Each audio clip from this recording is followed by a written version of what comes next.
This edition of the Wrestle-Cast is dedicated to the memory of Leon White, better known as the man they call Vader.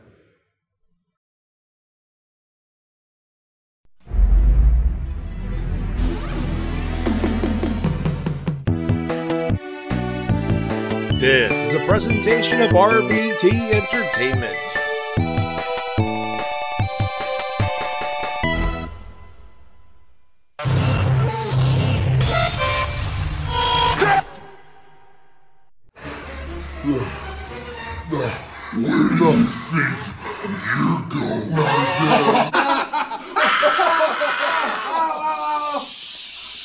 Quiet on the set, please! Silence! Silence!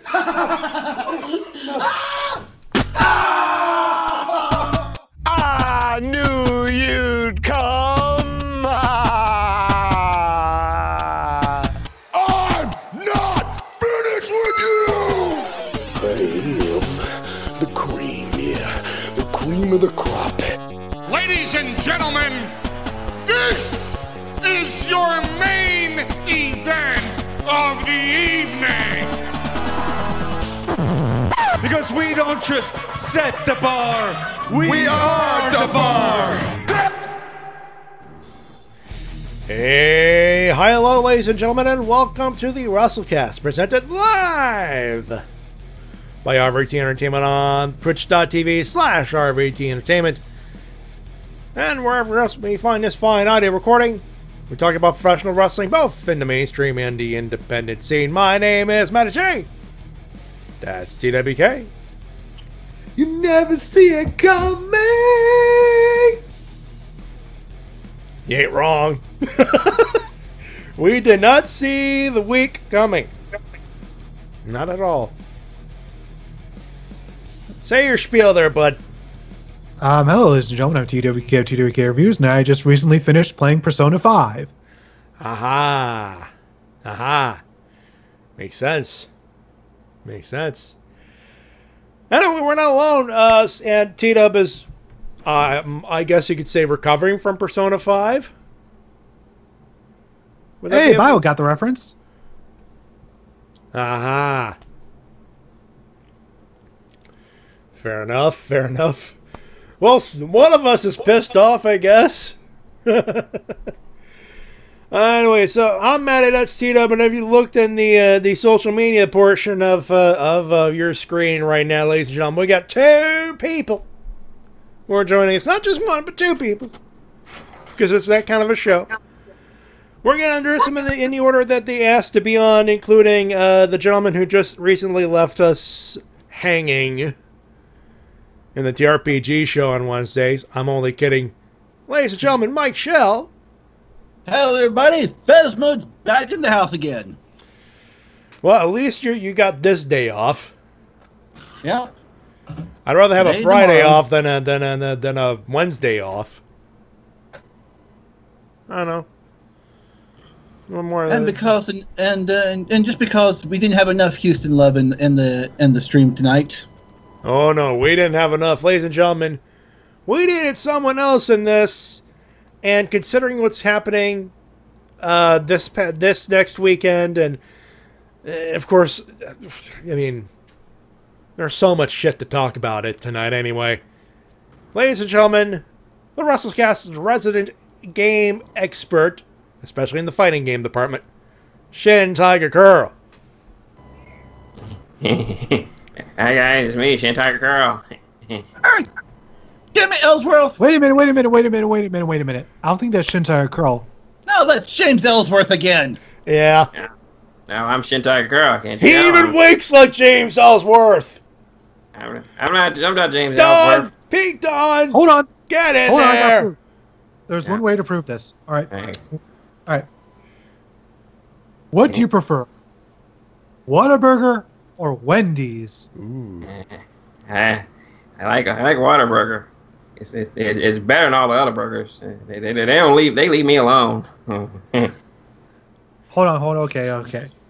Why do I smell cheap cologne and this divorce dust?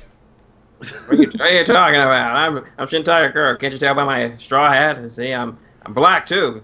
Don't I sound Hold black on. to you? I got it. I got this receipt from one place that Shintaro Curl would never step foot in. You went to a Popeyes. Traitor. You got Ellsworth! Okay, you got me. It's me, Ellsworth. Welcome back to the WWE. Congrats. Thank you. Now, I'm going to win all the titles, and everyone's going to love me, and I'm going to finally get away with some Whataburger. Here's the thing. You might make it into the video game, but only as a manager, so no titles for you. No! I don't want to be a manager. You get beat up all the time. I want to be a wrestler. Sorry, but you're going to have to take the super kicks after distracting the ref. Yeah. No! You will be part of a super kick party. Because goddamn it, there will be CAW Young Bucks everywhere. Why are you guys being mean to me? We're just roughing you up so you get ready to actually take the super kick party. So it's going to be OVE, Ohio versus Ellsworth. Ooh. Thumbs up, guys, thumbs down. Guys, I'm sorry I was a little late to the show. Why does my room smell like cheap cologne and failure? And why is there a trail of piss leading from my room to the door? James Ellsworth. Oh, okay, I recognize. Makes so much sense now, huh? I thought that piss trail looked familiar. And Hairball said it best. Someone ought to tell Ellsworth, where do you think you're going? I don't think anyone wants to do that with James. He has no chin. They won't be able to hold on to him for very long. Super kick. How are you, Shin? Before we go into the meat of the show and the program, you're the only one I don't know. I've had an opinion on this. Elite versus New Day. Your thoughts, real quick. My thoughts? Yeah. T-Dub already knows some of my thoughts since I mentioned them on Riff Downs, but it was a good event, even though Matt Jackson's Chung Lee was, to quote IFC Yipes, straight bus ass. Yeah. Little rusty, I guess you could say. Straight bus ass. No, not rusty, just straight bus ass. And I will say, I'm so glad they got Tasty Steve to host the event and James Chen and IFC Yipes to do comms. Yeah. Also, the MC got a taste of a super kick party. Well, that's Tasty Steve. He was back up and doing the show in no time because he's Tasty Steve. And it's kind of easy to no sell a Matt Jack a Young Buck super kick. Yeah. Well, be glad it wasn't K. Be glad it wasn't K. Brad. You would have stunned him. Yeah. Or be glad it wasn't Yipes. Yipes would have no sold it. Oh Jesus! I would have sold it with a freaking grin on my face. I'd be like, "Ow!" No, that's just how he is. He would just probably look at them like, "Yo, dog, did you try to super kick me, man? That where your curly mustache at, dog? Where your curly mustache at?" And probably would have eaten a melon on cam too. Because that's IFC Yipes. Anyway, what'd you say, real quick, that Matt Jackson's Chun-Li is as bad as Rich Swann's fucking hair? I wouldn't go that far. There it is. At least with Matt Jackson's Chung-Li, there is hope for a return. Oh, Jesus Christ. Yeah. It was on screen for a few seconds. Why? Because it's the new Tanahashi fucking mup. That, as long as he has that hair, I will roast him. He looks like Tyrone Biggums had sex with a predator. Oh, Jesus. and I have less hair than him now. Yet you still pull it off. Yeah. That's the difference. He looks like you look like a dignified 40-year-old. I hope you're 40. 41. And Rich Strong looks like a less dignified piece of shit. Yes. Anyway, we got Takeover Chicago. We got Money in the Bank. That's your first time. Why? Because it's the review show. You know how this works. Your emails and comments, and some of you, not most of you, have had to talk about Vader, and we have to talk about Vader. In our third segment, we will pay a small, insignificant, yet heartfelt tribute to the man from the Rocky Mountains. And, of course, talk about what the fuck Big Cass did this week. Because if we got a roast on one guy, we got a roast on another guy. And, of course, your news, your emails and comments, and, of course, your winners and losers. All that jazz. Shall we beginneth, gentlemeneth? Yes, sir. Let's take care of it. Let's take care of it, ladies and gentlemen. All right, so, technically, this clip for this was supposed, quote, was supposed to be the main event of the evening. Thankfully, common sense prevailed, and this was the semi-main. However, not without history.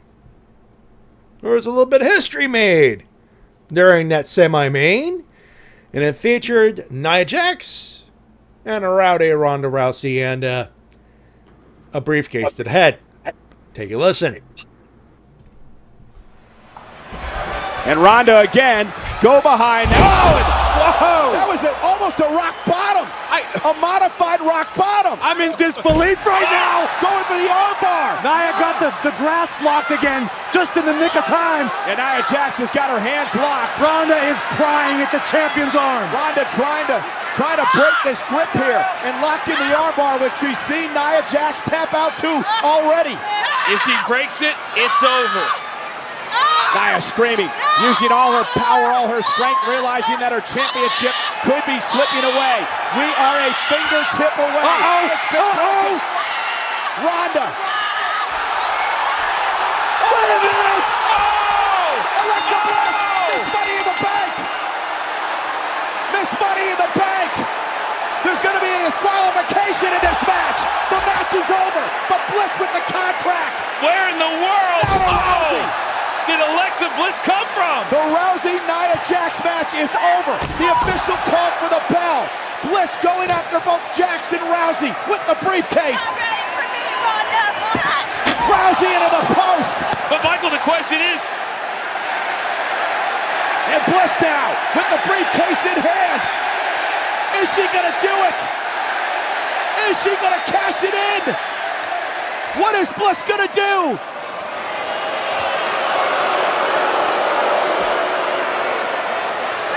Oh, to Rousey again! And now Ronda set over the announce table.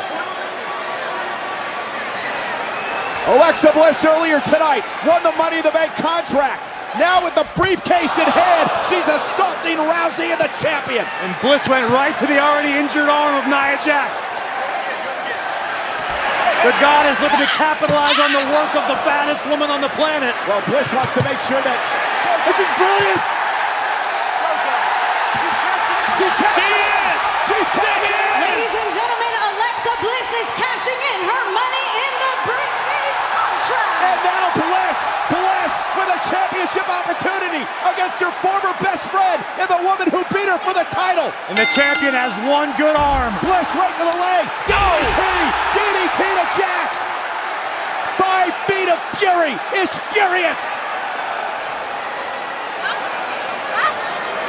And what does Bliss do here? Again, the injured arm. Injured by the armbar by Rousey. Well, clearly she's been watching backstage. In trouble. Biding her time. Bliss down to the top rope. Alexa Bliss with twisted Bliss. New champion! New champion! Alexa Bliss cashes in. Alexa Bliss is champion. Here is your winner and the new Raw Women's Champion, Alexa Bliss. Alexa Bliss was Miss Money in the Bank for all about 90 minutes. She cashed in tonight to become a 5-time champion. What a night! What a night for Alexa Bliss. Right back on the throne where the goddess belongs.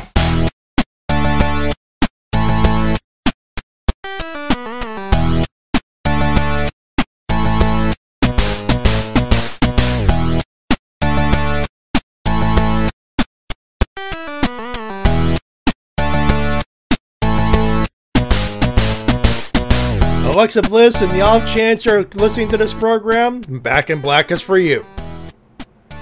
Don't you mean Back in Bliss? Back in Bliss, yeah, Back in Bliss. I had nothing else. I've run out of 8-bit money songs, okay? I played them all. Is there an 8-bit version of Money by Pink Floyd? I played that.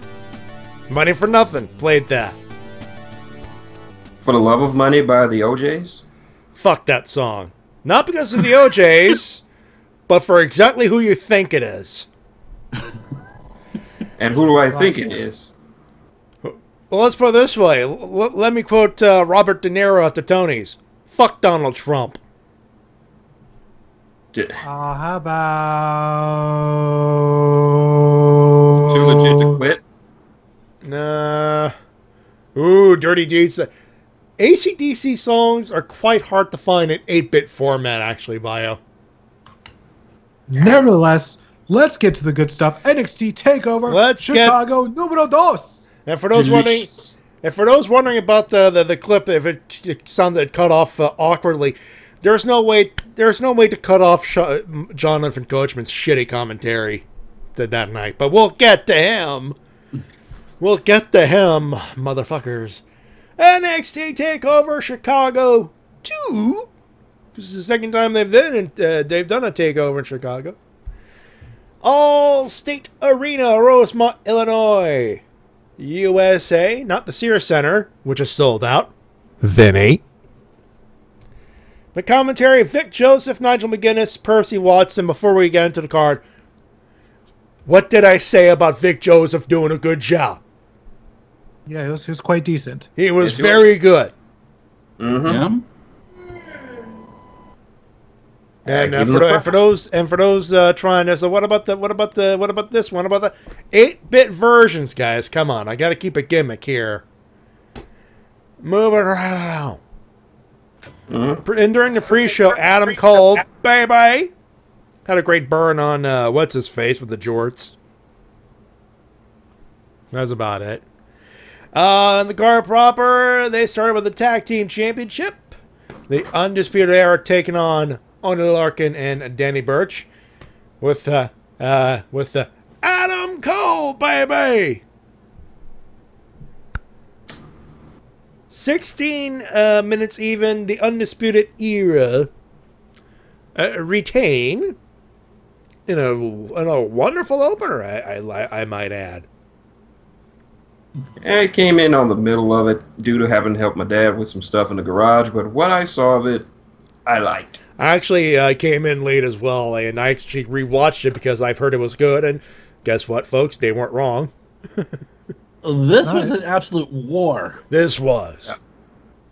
And the crowd was firmly behind the Undisputed Era. They did not want Lorcan and Burch to win at all. They turned around and actually liked Lorcan and Burch, but it took some doing, and it was done. By the way, shout out to CFOs for making us sound alike of Bro Him. Yeah. Which, for those who don't know, that's Oney Lorcan's indie theme. Well, all I have to say is these boys really need a little bit more presence, but I sense a good future for them. Oh, yes, they're good. Yeah. Yes. Just needs a little bit more presence. A little bit more. All right. But before we continue, there was a lot of people looking at Bio trying to Dave him for some reason. Do not Dave the Bio. After scoring us Destiny Amber on the recap last night, he's cool.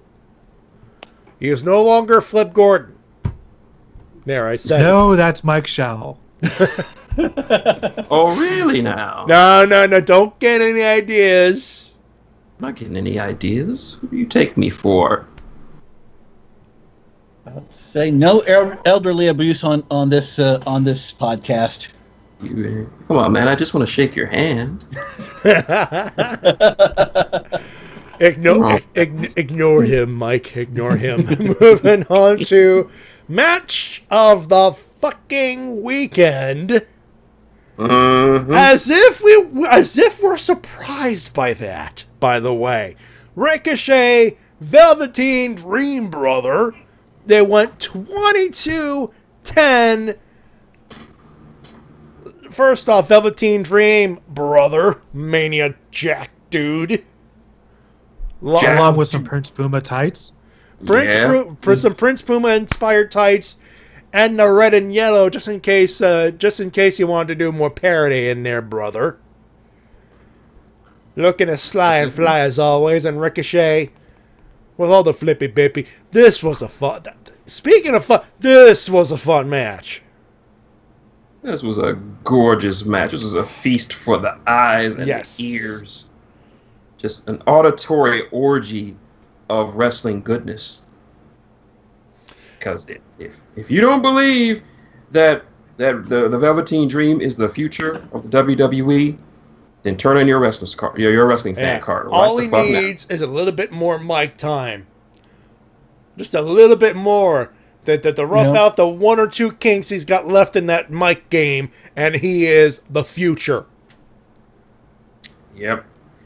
That's all it is. That's all it is. Just a couple of kinks in the mic work. That's it. I just honestly hope that once he makes up to the main roster that they don't misuse him. Yeah. I will say there was one point of the hype package that I liked that showcased a little bit more of what the Velveteen Dream can do. It's when Ricochet brings up the fact that he was on Tough Enough and mentions even his real name, and Dream was like, the Dream does not remember this. The Dream was like, I don't remember this. This is nothing. Beautiful. The Dream has no memory of this. The Dream doesn't remember and this. It's all in reference to what Ronaldo said in New Orleans. That's how it started. Because he could have just said, oh, it is just any generic thing, and they would have moved on. But just the fact that, Velveteen Dream is tough enough because Ronaldo is, a smart human goddamn being. And remembers shit. And references it. Main commentary team. Other than Corey Graves. But even Corey Graves has a leash, unfortunately. You get what I'm trying to say here, right? Like I'm not wrong here. Yeah. Why not? No. I love that little touch. That was a good touch. Speaking of touches, love the touch of the Women's Championship, the finish of the Women's Championship match. This was probably the weakest match, if only by default, of course. This was strictly by default. At least this is my opinion. Shayna Baszler defended the NXT Championship, taking on Nikki Cross. It was technical submission because Nikki Cross passed out because she's a masochist. She's loving the pain so much. But right before she passed out, she had a smile. More pain. Oh, yeah, I got it. Nikki Cross might be one of the best wrestlers they have on their roster when it comes to somebody who is completely into their gimmick. Like, completely 100% into gimmick and selling like she's into that gimmick and selling like the gimmick would sell it. She's good. Yeah. I disagree, Matty, that this was the weakest match of the card. You're gonna take a dump on Lars Sullivan, aren't you? Not necessarily a dump, but we'll get to that. But I like this one a little bit more than Baszler's match with Ember Moon because of the psychology involved. With Baszler just trying to figure out Nikki Cross because she's used to people hating her and fearing her, but Nikki Cross just did not give a single fuck. No. She just came at her. She didn't. She's like, go ahead, choke me out. Please, do it. Come on. Like it. I ain't scared of you. Come on, choke me out. I like it. Come on. Oh, I bet I'll By the way, I have to give some points off to the announcer for announcing her hometown as Glasgow, according to him. Glasgow. To quote Nikki Cross, Glasgow! Hopefully when Nikki makes it to the main roster, she makes a much bigger impact than some of the women on the roster. Okay, I literally could not understand what you were saying. I think that was the point. I got a little something in my throat. I said Bailey. Ouch. He's not wrong, though. Yeah. I hate to say it, he's not wrong. That's painful. Yeah. Speaking of painful, well, not really painful, but you know, I don't know why I'm in the minority for this, but I think Aleister Black versus Lars Sullivan for the NXT Championship was better than what people are giving it credit for. I thought it was pretty good. 1707. Lars Sullivan looked like $1 million. Maybe not $1 million, but $500,000. And he looked good, is what I'm trying to say here. Yeah. I'm not gonna shit on the match if that's what you were talking about. I think this is the weakest match in the card, but it's not bad. It's still a good match. Lars Sullivan, I said this before and I'll say it again, he reminds me a lot of Ishii. Ishii, if he was taller and taller, more barrel-chested, and wrestled like Vader. And had a neck. Yeah. I've always been high on Lars Sullivan since I saw his first match with Kasey Zono. His entrance makes it, though. Yeah, this guy is just a mean beat stick, and watching Black try to all of his usual stuff, and Lars is like, "Not today, fuckhead." Yeah. Oh, do anyone see the picture floating around of Lars Sullivan like 2 years ago? Yeah. I have not seen this. I must see this. Huh? I please Share it if you can find it. I'm gonna find it. Share it with the class. But what kind of killed the match for me? What kind of downgraded the match for me was we all know what it is. We all know what it is. Is it a plane? Okay, that was. I know that was on Mike's end. That was a very loud bike/car. Yeah. I think people are talking about that botch, by the way. For those who have not seen it, by the way, shame, but please describe that botch for the people at home. I'll do my best. So, I'm trying to see if I can articulate this. Aleister Black is going for the Black Mass. Yeah. He obviously whiffs it, as Lars had his back turned to it, and then when he turned around after the kick was delivered, like 3 or 4 seconds after he whiffed the kick, Lars just fell flat on his back. He fell flat on his back from a whiffed late Black Mass. That is just... That's an experience for you. You have to see this botch to understand the beauty of it. Huh? We have a Lars Sullivan pick? All right. Hold on, where was it? Where'd it go? There it is. Find it. Bio said a reverse flare flop? If only it was that glorious of a flare flop. It was. Put this on the screen, Matty. Let's take a look here. Oh my God.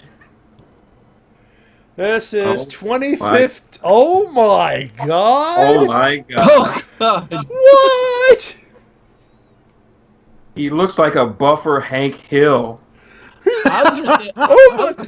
He looks buffer James Caan. He looks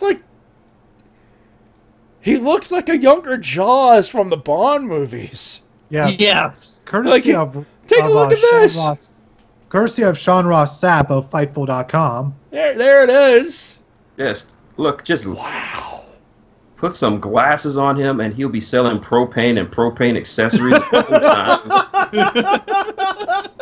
You know what? That should be his gimmick from now on. Wrestler Hank Hill. Wow. I'm gonna beat your ass. I'll tell you what.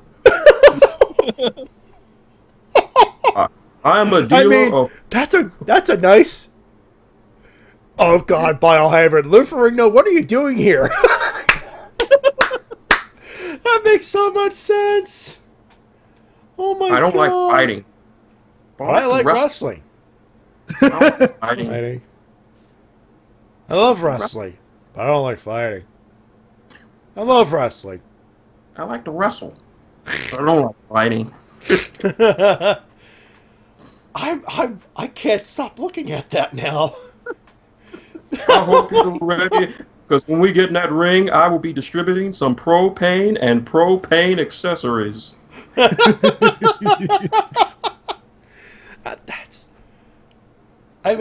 That's not a bad looking head of hair. I mean, he did the right thing by going bald, but wow. This is like the antithesis of Rich Swann. You're just amazed. Like it's if Lars Sullivan was like the monster and this was Dr. Jekyll. Yeah. Nice, professional. Lars Sullivan in the ring. Fucking Mr. Hyde.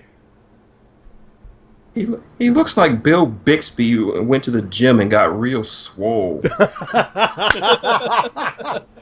Fuck that. I'll become the Incredible Hulk without turning green, brother. Don't make me mad, bro. You like me when I'm mad. And he just turns green. He doesn't get any bigger.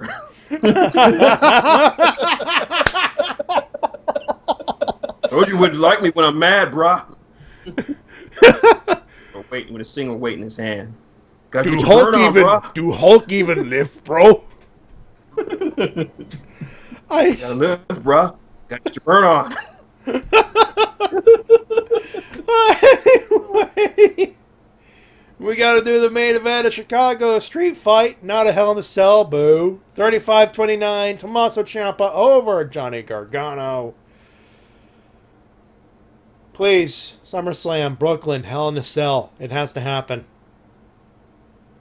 I'm not even going to talk about the match. The match is good. Yeah. The match was fucking awesome. Yeah, kind of interesting that back-to-back main events of hardcore matches between Gargano and Ciampa. Yeah, but the first one was unsanctioned, but technicality here. This is a hard one for me because I don't want to pick between this one and the Dream and Ricochet match for best match of the weekend. On a technical level, I'd give it to Dream Ricochet, but on a pure storytelling level, Gargano and Ciampa, they told a masterful story. All I need to do is that ring, and it's off the finger, and you actually could see the minute where Johnny Gargano turned into the Incredible Johnny Wrestling. Yep. Hulk smash. Also, another moment, and this is where, gentlemen, I don't care if it's a spoiler. I've been saying it all week, and I'll say it here now. The moment, that smile on Ciampa's face when he won, he realized he had won the war in his head.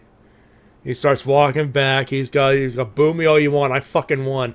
He turns around. The last image, he raises his hand, starts waving in that way. That just goes into your craw. Yep. Heel of the year. Right there. You can't change my mind after that. He's heel of the year. I'll say this.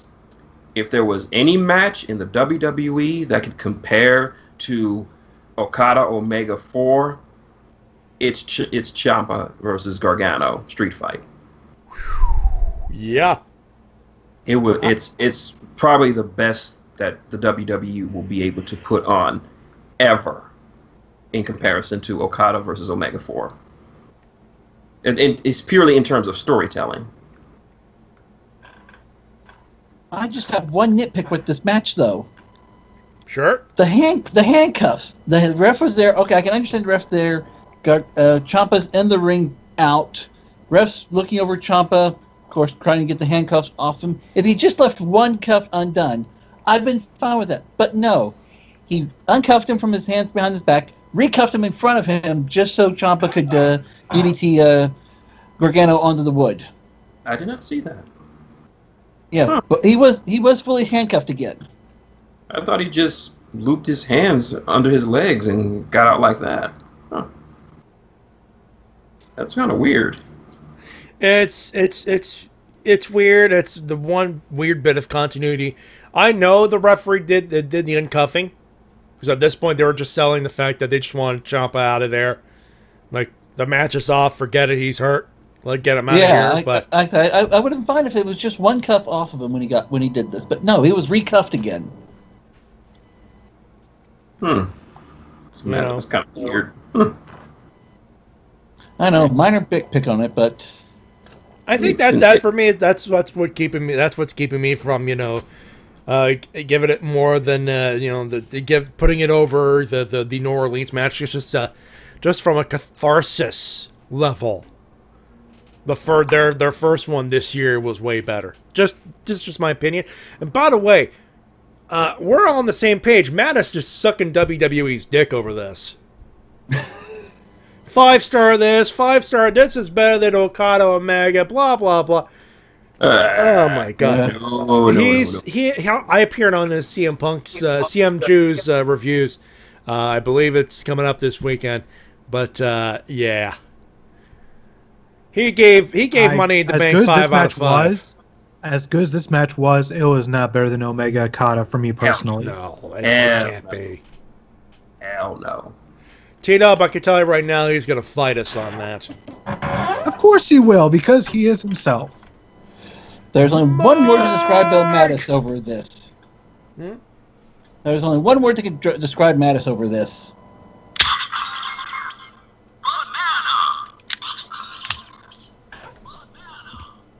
He's a banana?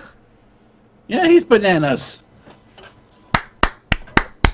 I'm golf clapping on this. Okay.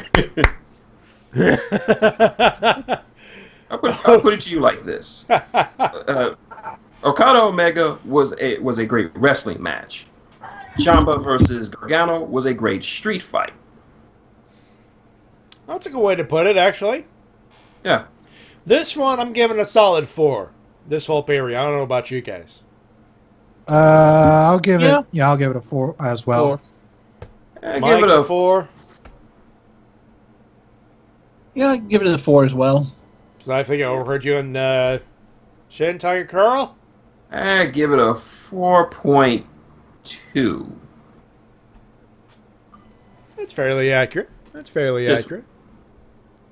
Yeah, but the botch in the title match kind of hurt the score. A little bit. Just a tad. Just a tad. Yeah. A little bit. Just a tad. Not too much, though. Okay. And then the post-show happened on Sunday. Money in the Briefcase. That other show. Oh, JoJo. Oh, JoJo. We're going to roast you for the rest of the week for that one. Same place, All-State Arena, Rosemont, Illinois. Money in the Bank, a ladder briefcase contract match thingy, pay-per-view event. Thingamabob. Yeah. The pre-show, one little note, they removed one of the tag team title matches. The Raw tag title, the match that was supposed to be advertised, was removed for one reason or another. But instead, we had the pre-show. The Bludgeon Brothers took down the Good Brothers. Boo! 7 minutes. Boo! I should not be booing my boy, Luke Harper. I should not be booing my boy. Damn it! But I gotta boo it. It was a match. It was better than it should have been on the. It was too good to be on a pre-show. Yeah, that's fair enough. That's a good thing to put. It was good. It was between both teams. Huh? Yeah, it was a solid account. Yes. Yes. Pay-per-view proper started with Daniel Bryan taking on a big cast of what would turn out to be his final WWE contest. It went 16-19. Wrong. Huh? His final match was on a Monday. Oh, house show? Yes. Final televised matchup then. Mm-hmm. That is much more accurate. Much more accurate. To us, it was his final contest. To you who was there at the thing on the Monday, well, there you go. It probably wasn't a better effort than this anyway. It was Bryan, he went over by submission with I believe it was the heel hook. Yep. And no, the yes lock, was it? No, it was heel hook. No, heel hook. Heel hook.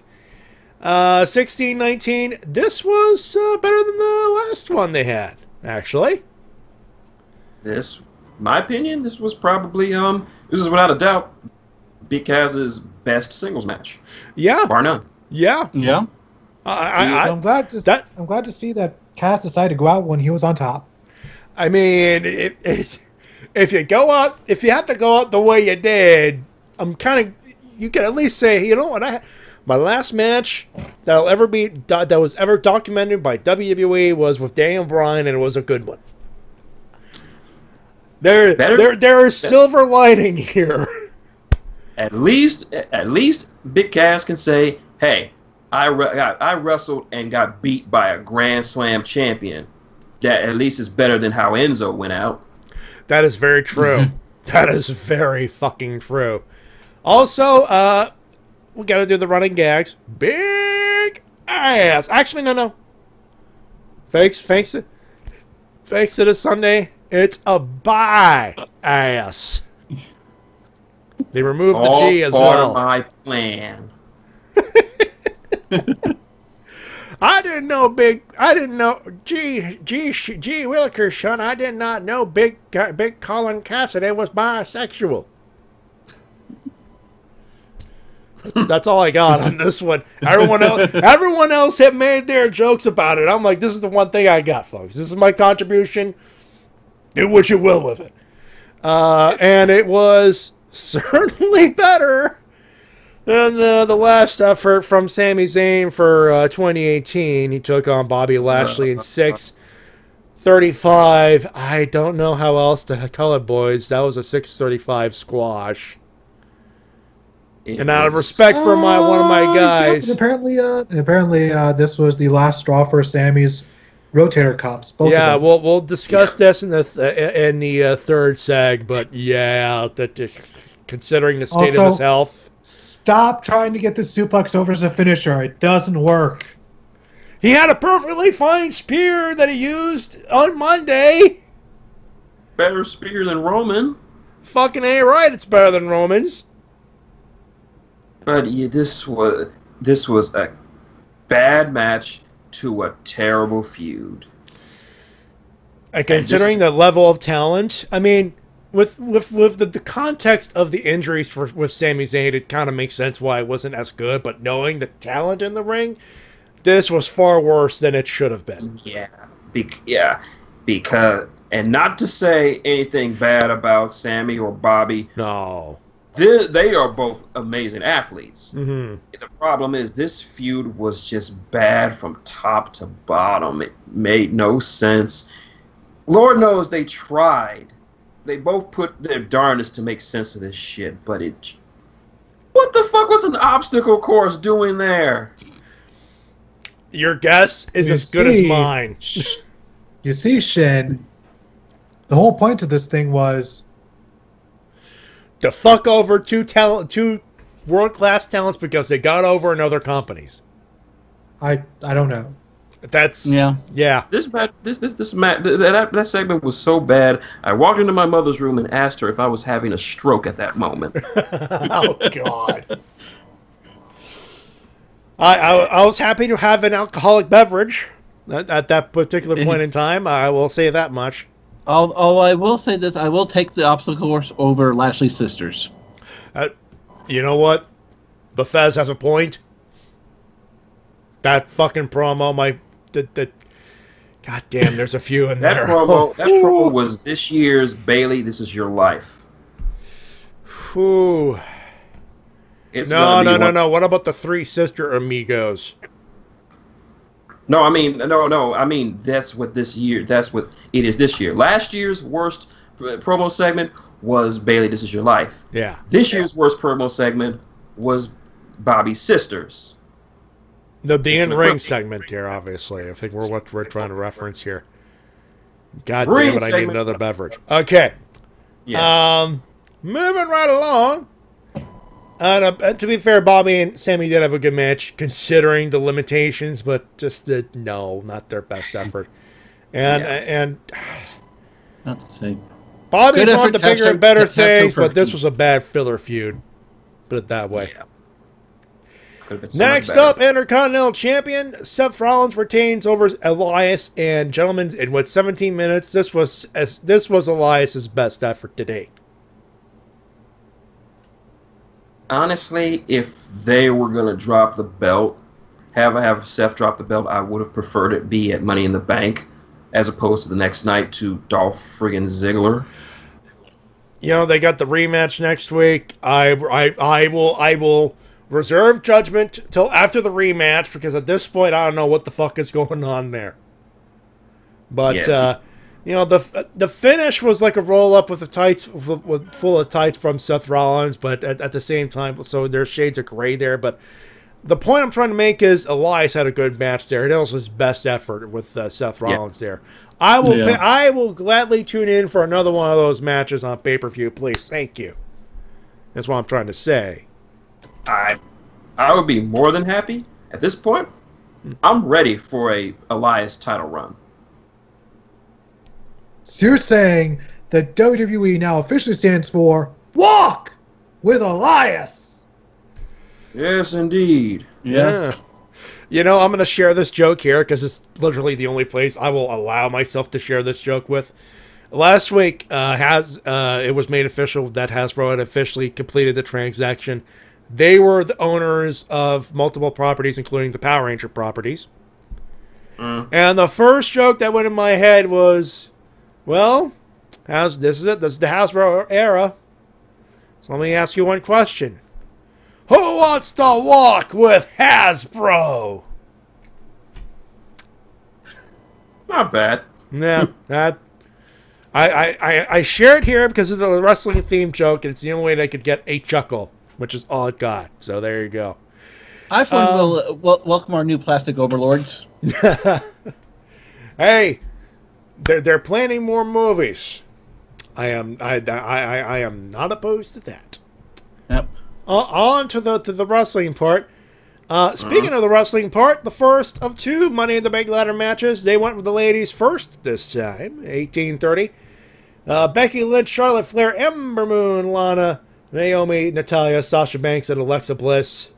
With at the top up there with a briefcase. She won it. Spoiler alert. But a couple of good showings there. Lana did better than I expected, to be fair.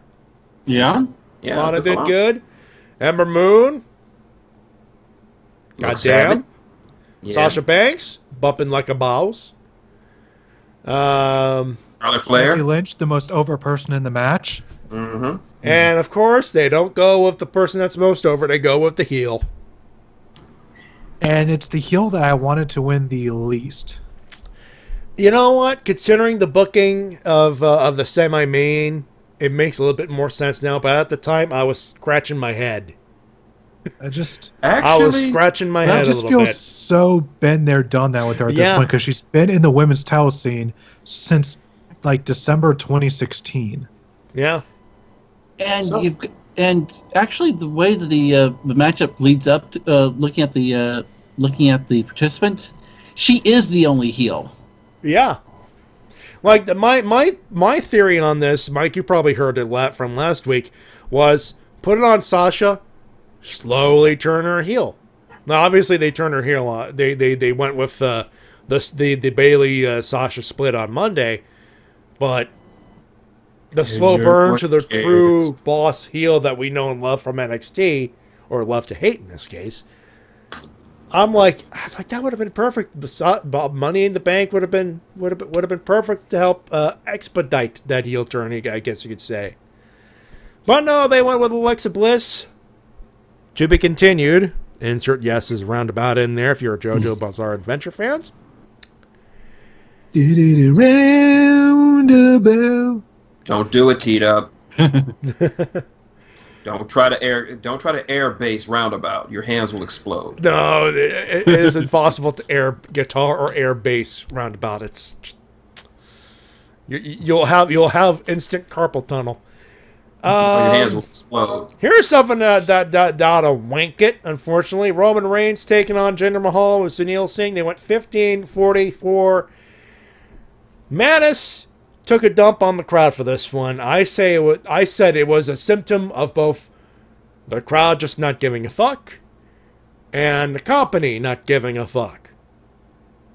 Yeah, like at this point, the crowd has become 100% completely apathetic to Roman Reigns. Nothing they can do with him can make the crowd interested in any of his matches at all. There's nothing they can do. And yet Mattis took a dump on Chicago for this one. He thought it was a good match. I'm like, bro, I was distracted by Chicago being more entertaining than Roman Reigns and Jinder goddamn Hall. I will have to agree with Mattis on this. Only partly. Only partly. Because I agreed. Because, yeah, the crowd could have at least given him a couple of minutes to actually do something, but they didn't. It was a good match. The problem is, nobody gave a fuck. It was a nothing feud between one guy the crowd was apathetic on and another that the crowd didn't really care for. Take your pick on who's who. And there was nothing on the line. There was nothing to be gained. No consequences. The feud is over as of this recording. Mm-hmm. So why should we care if the WWE doesn't care? That was my point I made. I said, listen, the whole reason Chicago took a dump on the match is because they don't like either guy. Yeah. Period. This was, in Chicago's eyes, this was heel versus heel. And how, like... If the company don't give a fuck about what you don't want from Roman Reigns, why should we give a fuck about give him a fuck? And he said, well, the best crowd is silent. They were walking out last month. The main event. They were walking out of a Samoa Joe match. What else do you want? Yeah. And here's the thing. When it comes to Chicago, they had to know that this match was not going to get a good reaction. I don't understand how they could think otherwise. I mean, they know what the Chicago crowd's like. This WWE should have known better than giving them 15 minutes. This should have been a 2-minute squash. Roman Reigns, spear. He froze General all over the place. Crowd would have probably given more of a fuck there. But here's my way to put it.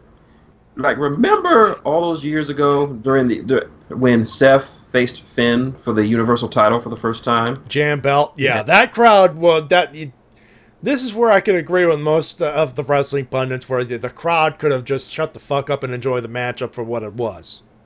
Yeah, they just they were shitting on the belt. They were mad because the belt looked stupid. And 2 years later, look at all the marks with the Universal title belt replicas. I'm one of them, by the way. But here's the point. That match, they crapped on the belt while two great workers were in there giving a spectacular match. Yeah. This is the opposite of that. They crapped on a match they just didn't care about. And I can't blame them. And this is where Chicago was fed shit, and they were feeding shit. They were giving shit right back. I said, that's why I don't blame them. Man, it's like, why would you take a shit on Chicago when they're getting shit?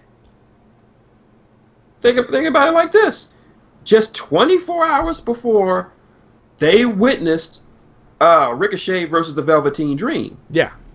A match that had a similar match that had two guys who had just decided to start feuding with each other and had their first and probably only match.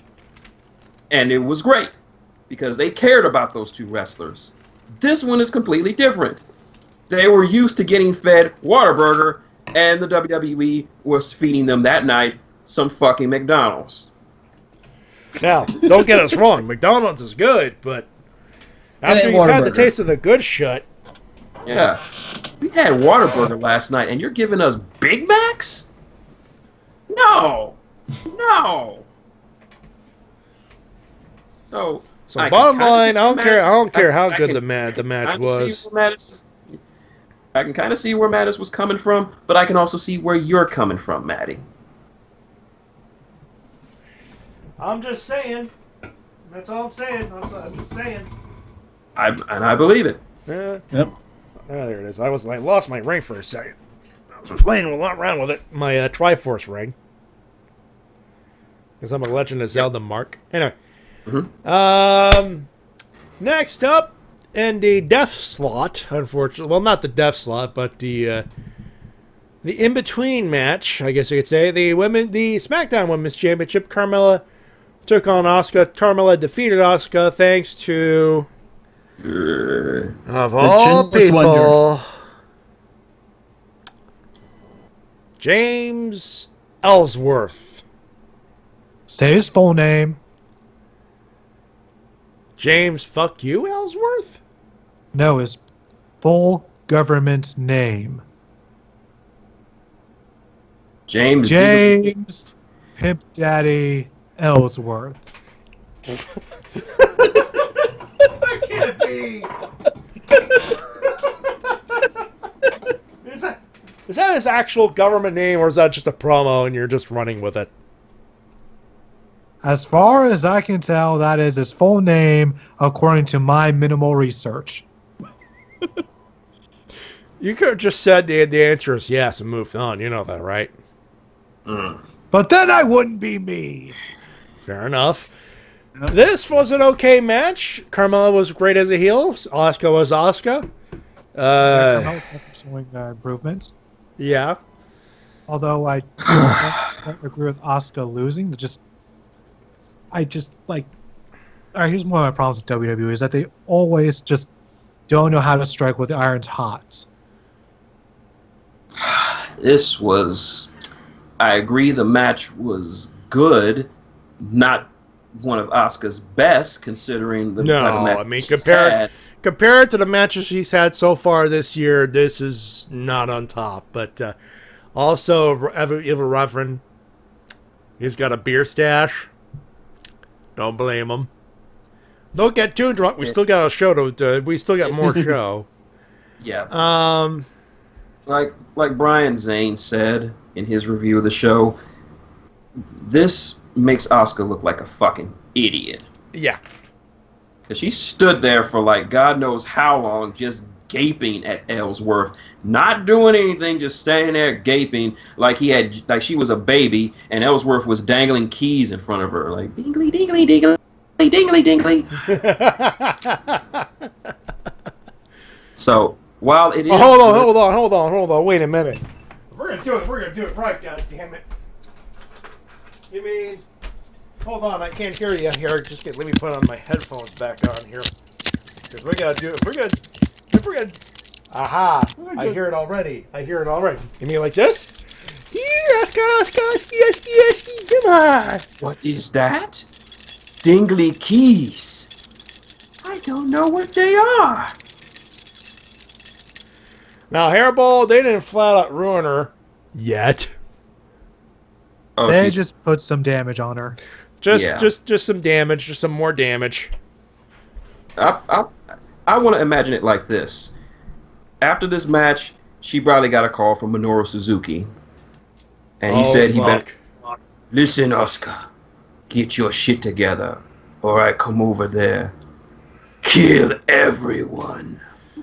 Actually, Asuka, do fuck up again. Minoru Suzuki versus Roman Reigns, stretch the fuck out of him. No. Wait a minute. Everyone. When you say kill everyone, does that include Corey Graves? Corey Graves may live. Okay. Okay. What about Byron Saxton? No, fuck him. He will die painful. Come on, he's got to be. He's like the young. He and Coach are like young lions. They need to be beat up. Young lions. Why did you say it? Why didn't you say so? Actually, no. I'll point you to one right there. It's a chinless fuck over there, James Ellsworth. He needs a good stretching. Please, James Ellsworth would explode into a red mist from Minoru Suzuki's glare. But that's the point. He wouldn't even fight in Minoru Suzuki. That's the point. Kill everyone.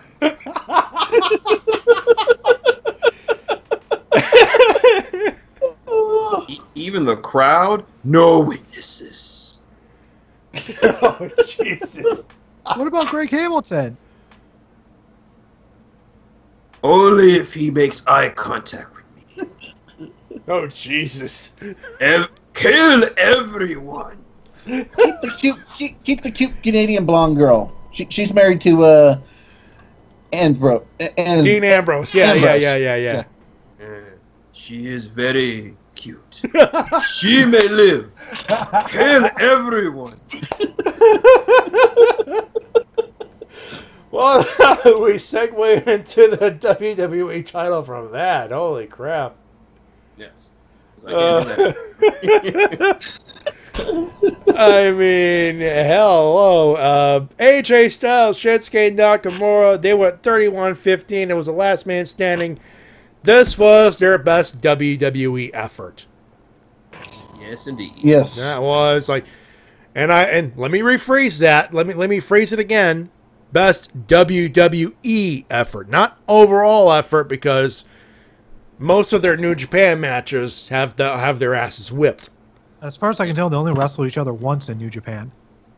Yeah. And Wrestle Kingdom. Wrestle Kingdom, yeah. Unless AJ Styles wrestled him at a G1 tournament. Which is entirely possible, but I think their one big one is obviously the Wrestle Kingdom match a couple years ago. We had the same discussion. I think that was the big one, but no, this was their best WWE effort. Hairball, I know Nakamura should have won, but here's the thing. He still looked like he went out on a shield, which is the point here. Also, pow! Right in the mummy daddy button at the very end. Yeah, they made sure to make both of these guys look strong, especially Shinsuke defeat, because he took a Styles Clash off of the steel steps onto the floor, still got up. The only reason he went down is because, one, the strongest kick in the groin I've ever seen. Oh, shit.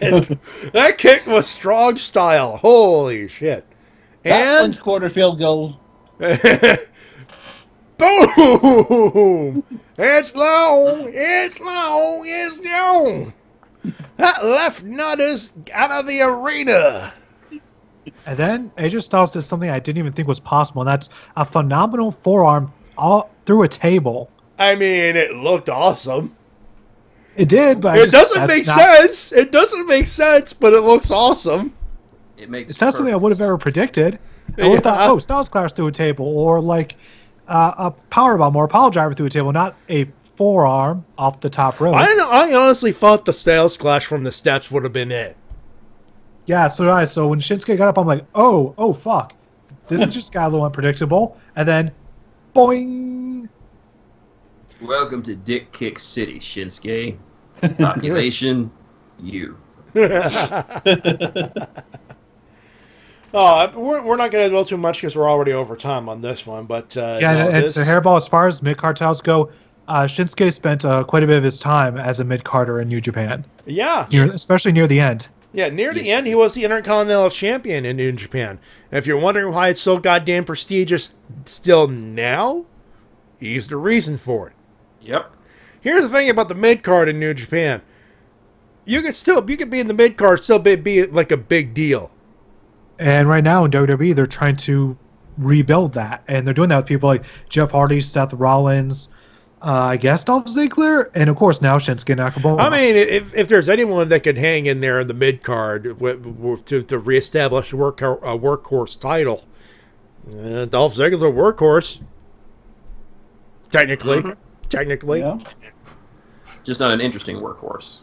Yeah, but he's got a heater now, so it's Shawn Michaels Diesel 2K18, which only without the charisma. Well, not as much charisma as they're used to. There was charisma with Dolph Ziggler, but it left with the minute he dropped the U.S. title like a fucking idiot. Yes. Wah, wah, wah, wah, wah. Speaking of that, Ronda Rousey. Yep. I feel bad for everyone's favorite transphobe. Let's move along from that. Jesus. Ronda Rousey took on Nia Jax for the Raw Women's Championship. Their matchup went 11:05. You know, I know your policy on DQ finishes during pay-per-views, and I kind of don't blame you. I actually completely ignored this match. I did not pay attention to it for a single second. Really? Yeah, because I didn't care about it whatsoever. They did nothing to make me care about it. Understandable. Fair enough, but you kind of screwed yourself out of actually a good match on Ronda, actually. Yeah. Why would I want to see a Ronda match anyways? To be fair, this is her second match, so putting that handicap in there, she did phenomenal. Ever. I have no interest in seeing any of her matches. Because she's a transphobe. Are you that fucking... Really, dude? She's transphobic. She's a Sandy Hook denier. God damn it! Why do you have to politicize every fucking thing? It's not just me politicized. It's just me not wanting to give this toxic human being any of my time if I don't want to. You do realize we're gonna have to talk about her up until next year's Mania, right? I'm just going to ignore her. Then what the fuck is this show about then? I'll talk about literally anything else. It's the same way I ignore Michael Elgin. It's the same way I ignore just other people who I just don't really want to watch. This is no different.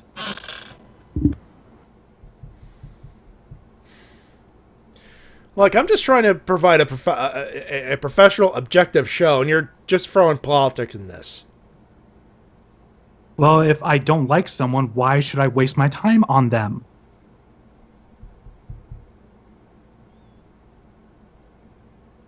I got nothing. Yeah. Yeah. That kind of wrecks the matchup. I was gonna say for her second match ever, her first singles effort, that was actually pretty good, but the mood's gone. Thanks, T-Dub. Politics aside, Hairball even says himself, it's no different than Elgin, no different than Benoit. Like, if someone doesn't want to watch a Benoit match, I don't blame them. If they don't want to watch Michael Elgin, still, Hairball understands my understanding. Like, if somebody upsets me, if I don't want to watch the match, why should I be forced to watch it? Why? Let's put it this way. If we were paid, I know, big deal, but what if we were paid to actually watch matches like that? Like, well, if you're paid, that might be different, but we're not, so we're just people with a microphone. So as far as I'm concerned, if somebody if I don't like the human being, I should be able to ignore the work. Same way I ignore all of Mel Gibson's works.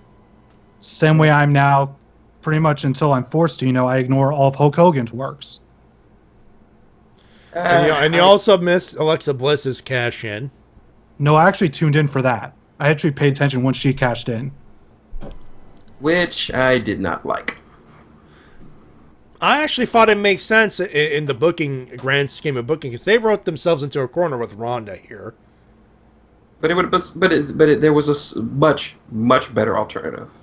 All right, let me hear it. Natty should have been the one to do it. Yeah. That is what apparently one of the rumor mill was. Yeah. Think about it. I got to the rumor mill, so Vinny got cold feet. Wanted to be spontaneous, goddammit. Hold a Christian. Just like we did. Christian. Yeah, for those who don't know, back in ye olde day, when Christian was making his big return to WWE from Impact, he was originally going to be like the person who was at the time attacking Jeff Hardy mysteriously. Mm-hmm. But apparently Vince caught up with the rumor mill and just wanted to surprise everyone, so he made it Matt Hardy instead. And that's why he put Christian in the ECW brand. And now you wonder why it makes no sense. There's a reason. Yep. I'll say objectively, look, I didn't know she was a transphobe. As well as someone who just... I was aware that she said words, but now she's a Sandy Hook denier? Ah, fuck. I knew it. Just like I knew Big Cass is a vehement Trump supporter. Which makes me even happier that he's released. And the fact that and also the fact that he said some rather disparaging things about Muslims and how they're treated in this country by the administration to Sami Zayn of all people. Yeah, fuck him.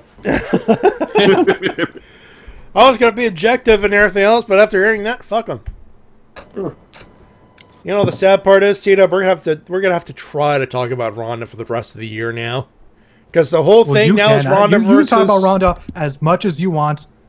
You talk about Ronda as much as you want. I'm going to be over here. Yeah, but a one-person show's going to suck. You know that, right? Only for like 5 minutes. All right. Oh, apparently Hairball didn't hear about this. So yeah, for those who didn't hear about this, according to one of the rumor stuffs, actually, no. You know what? Let's hold off on this third seg. Yes. We'll go to that. Go to seg. We'll go to third. We'll go to third seg. Keep that in mind. Yeah. We're gonna roast the fuck out of Colin goddamn Cassidy, fucking A. Teed up. Take that bullet. Put it on your desk. Wait for later. You will get to fire it off. Oh, there's so much shit. Well, we gotta wait. We got a main event and some emails to read, dude. There are so many truth bullets about Colin Cassidy. It's like, which one do I choose? Hey, dude. And then you can choose them all. Let me put it to you this way. Remember that video I shared on Discord of Adam Savage with that massive modified gun shooting 1,000 balls? I don't recall ever seeing that one. Well, Adam Savage did a thing where he modified a Nerf gun that had like that fired 1,000 rounds a minute or 100 rounds a minute. He modified to make it to fire 1,000 rounds per clip. So what you're saying is it's like that one clip from Glove and Boots with all the likes, except now it's just middle fingers to Cass. Yes. Yes. Yes. Yep. Done. We know you got a hate boner right now, T-Dub, but don't bust that nut yet. We're going to get there. But it's so hard. Yeah, we know it's hard. It's so very hard. We just got to hold Here's the thing. Yeah, I'm being hypocritical. I'll admit that. But here's the thing. We're not going to give a fuck about Big Cass in a couple of weeks anyways. And Ronda's going to be, I don't know, the biggest headlight thing in WWE for the rest of the year. I mean... Let's tell the truth here. We're gonna have to talk about Ronda here. They're gonna fucking push her to the fucking moon. Sad. At least not until the next 30. Not at least until the next 30 days. No. That is very true. Yeah. But they're still gonna push that shit on TV. Y'all know I'm right. True.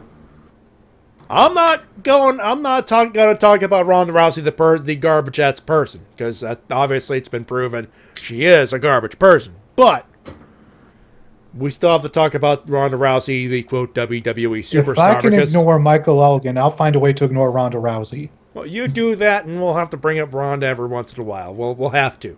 Let's move on. Come on. She's a piece of shit human being, but she's under WWE's employ for the next year. Moving on. Main event. By the way, congratulations to Alexa Bliss, 5-time women's champ. Main event, Money in the Bank, the men's edition, 1953. Bobby Roode, Finn Balor, Kevin Owens. I feel bad for the guy. I really do. Kofi Kingston of the New Day, Rusev Day Man, Samoa Joseph, and Michael the Miz Mizen, and all felt the hands of Braun Strowman and picked up the briefcase. Yes. Monster in the Bank. That is gonna get old, I tell you. So yeah, Kofi Kingston was the member of the New Day to be represented, and there's a part of me that wishes he would have won, but at the same time, anything to get the belt off of Lesnar. Yeah, I think at this point, this is the obvious play. Please take belt off Lesnar. Like Braun's like the last believable motherfucker on the planet who could probably legit take the belt off Lesnar without calling bullshit. Even if it's just Braun Strowman breaking into like Brock Lesnar's hotel room just to pin him. He'll do it. The crazy part is you can book it and make it believable. Dress as a bellboy.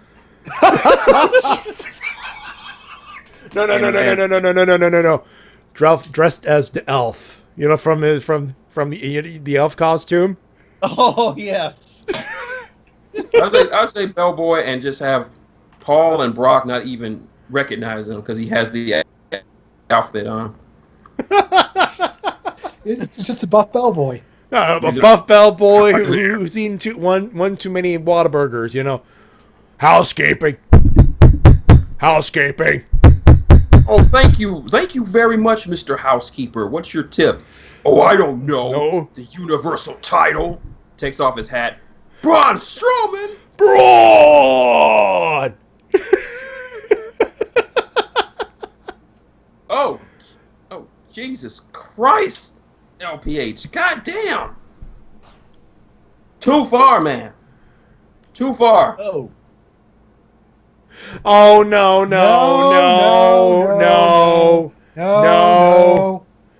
She does not deserve that. LPH, you are timed out. Yeah. I mean, I don't like Trump as much as the next guy, but there are certain things I wouldn't wish on him. Here's the thing: just because one person's a shitty human being doesn't mean you have to lower yourself to any sort of standard. Just know. No. Rise above hate. Rise above hate. It's simple. Christ. What the fuck, LPH? Really? That was just dark. Bio, tell John we're gonna talk about this. That took a left turn. Yeah.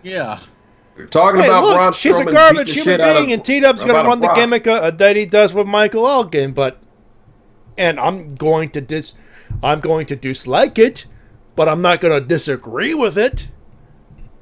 But raping a woman, and you understand? You understand, LPH? That's 2018, right? Yeah. I don't know how to respond. That just no. We're gonna move on. That's We're all gonna I- fucking move no. on. He's been kicked for 600 seconds, and he brings that shit up again. He's fucking banned. That's what I'm doing. Exactly. Just Yeah. No amount Sorry. of apologies necessary is gonna fucking fix that. Sorry, LPH, but that ain't cool. That is not cool. That is not cool at all.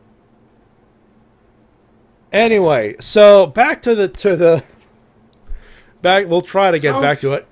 Okay, Money in the Bank ladder match. This was awesome. Just a whole bunch of destruction. Everyone teaming up on Braun Strowman trying to keep him down. They pinned him with a ton of chairs. There's some spots. No ladders. Excuse me. Bunch of ladders. Off to the action. There's a couple of good spots here. There's a whole bunch of topes. Kofi gets caught, but not Finn. He flucks. Yeah! I'm going to take a ladder. Ladder. Come on, ladder. Move. Bro! Oh, fuck. He rises. There's a big fuck-off ladder next to a bunch of covered table thingies. And like, we beat up Braun. Kevin goes up for the frog splash. Braun moves. And Kevin Owens. Oh, I have made a terrible mistake. And he did. Braun threw him through the tables. Killed him dead. God damn it, Braun, you killed Kevin.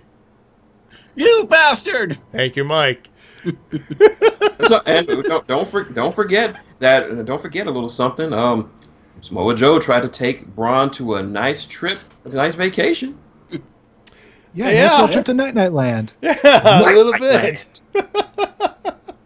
All expenses paid. Unfortunately, Braun refused. Braun politely as one would be polite to refuse. He politely refused. Let's put it that way. Sorry, Joe. Flight's been canceled. I took my no-dos. The plane got those hands. I'm gonna get myself over the Monster in the Bank briefcase. That was amazing how good my Braun Strowman become, brah. Now I have this image of Braun trying to cash in on Brock by clever but stupid disguises. Oh, Jesus. I was like, I would have gotten away with it too if it weren't for those pesky kids. Ruh-roh. Oh, that mangy dog. Like Brock goes to a Braun restaurant. on Scooby-Doo, come on. I'd say perfect. I've got the perfect disguise for Braun. What? So Lesnar's in his hotel room. Yeah. And out of the bathroom comes Braun disguised as Sable.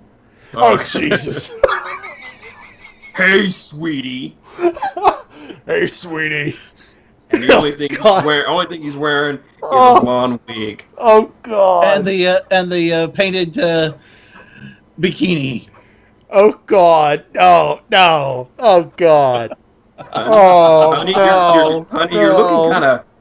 I am imagining things I should not be imagining right now. Like Clerks 2, Jay and Silent Bob. Jay with the goodbye horses. Honey, you look kind of hairy today. I didn't shave as much. Couldn't find any razors.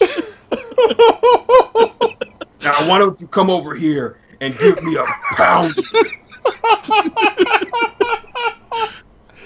And for those who need a better image, think of Jay and Silent Bob in that scene. Just replace Jay with the tuck, with Braun Strowman with the tuck. Clerks 2. As soon as Brock's all naked and shit, takes off the wig. Surprise, bitch! And Brock is seen running out of the hotel, butt-ass naked, all closely behind by Braun Strowman in a painted-on bikini.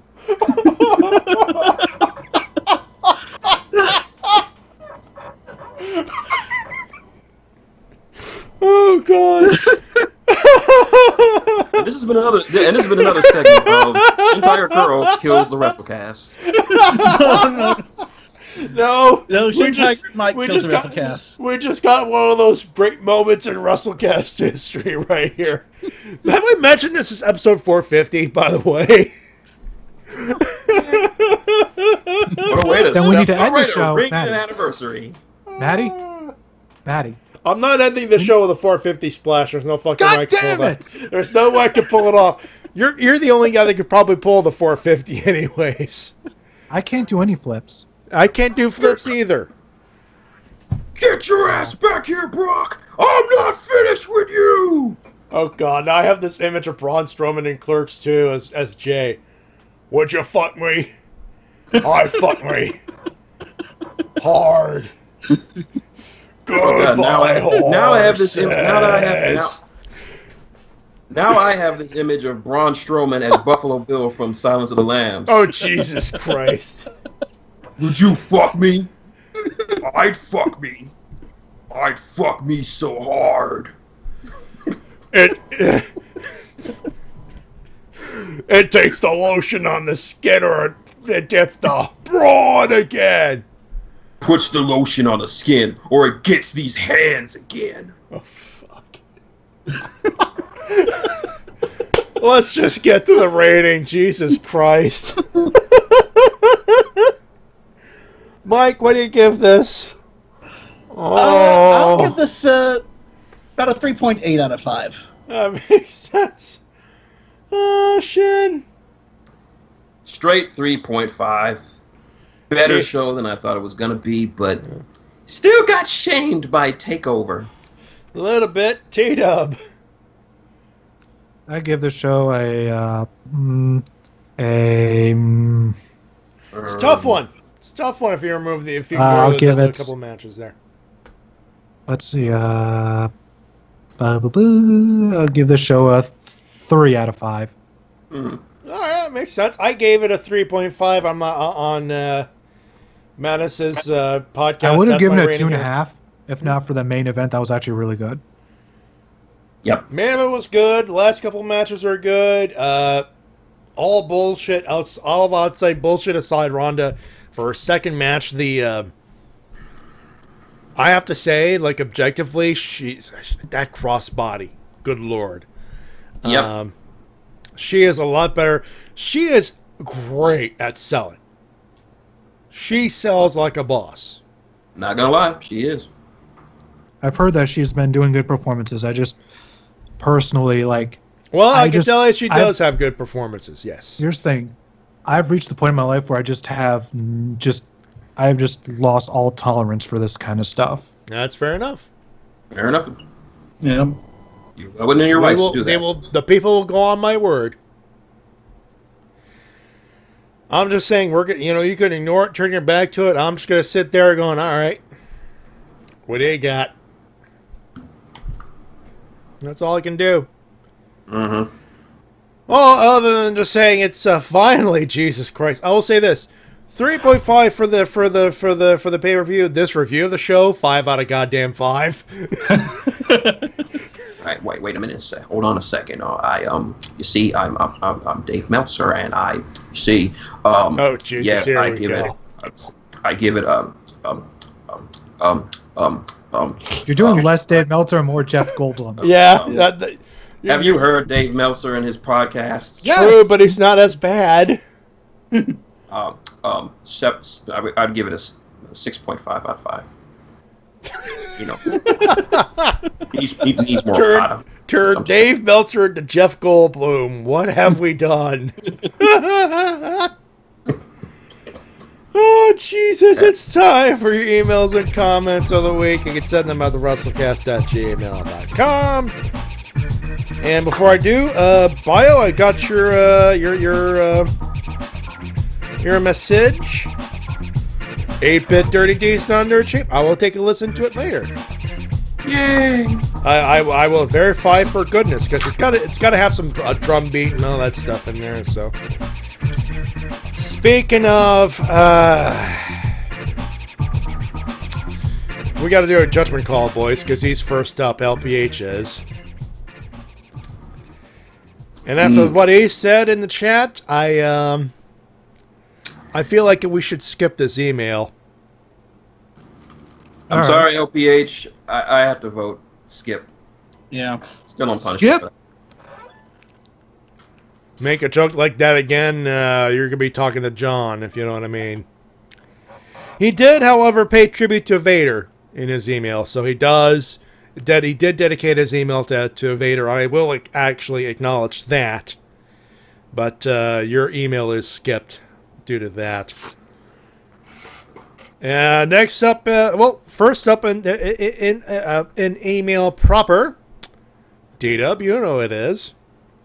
It's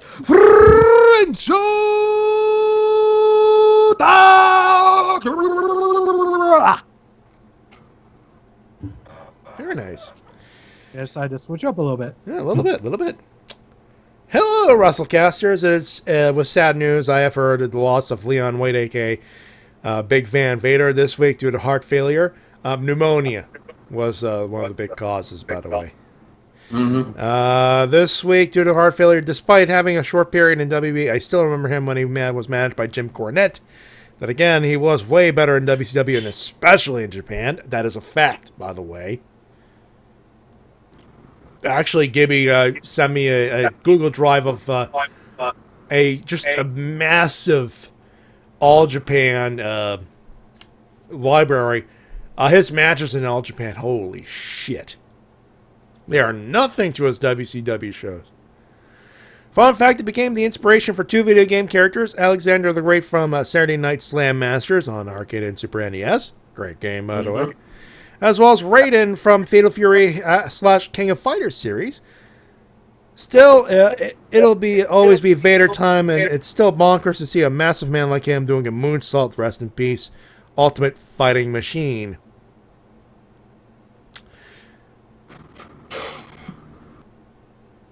Well, Reverend, you know what? Tomorrow's live stream will be Big Van Vader. He deserves some good art in his memory.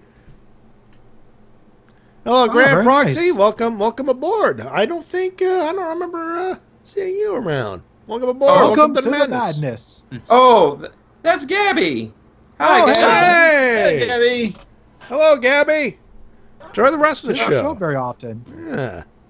Yeah, I only recognized her because that's her Twitch name when she was watching my live streams.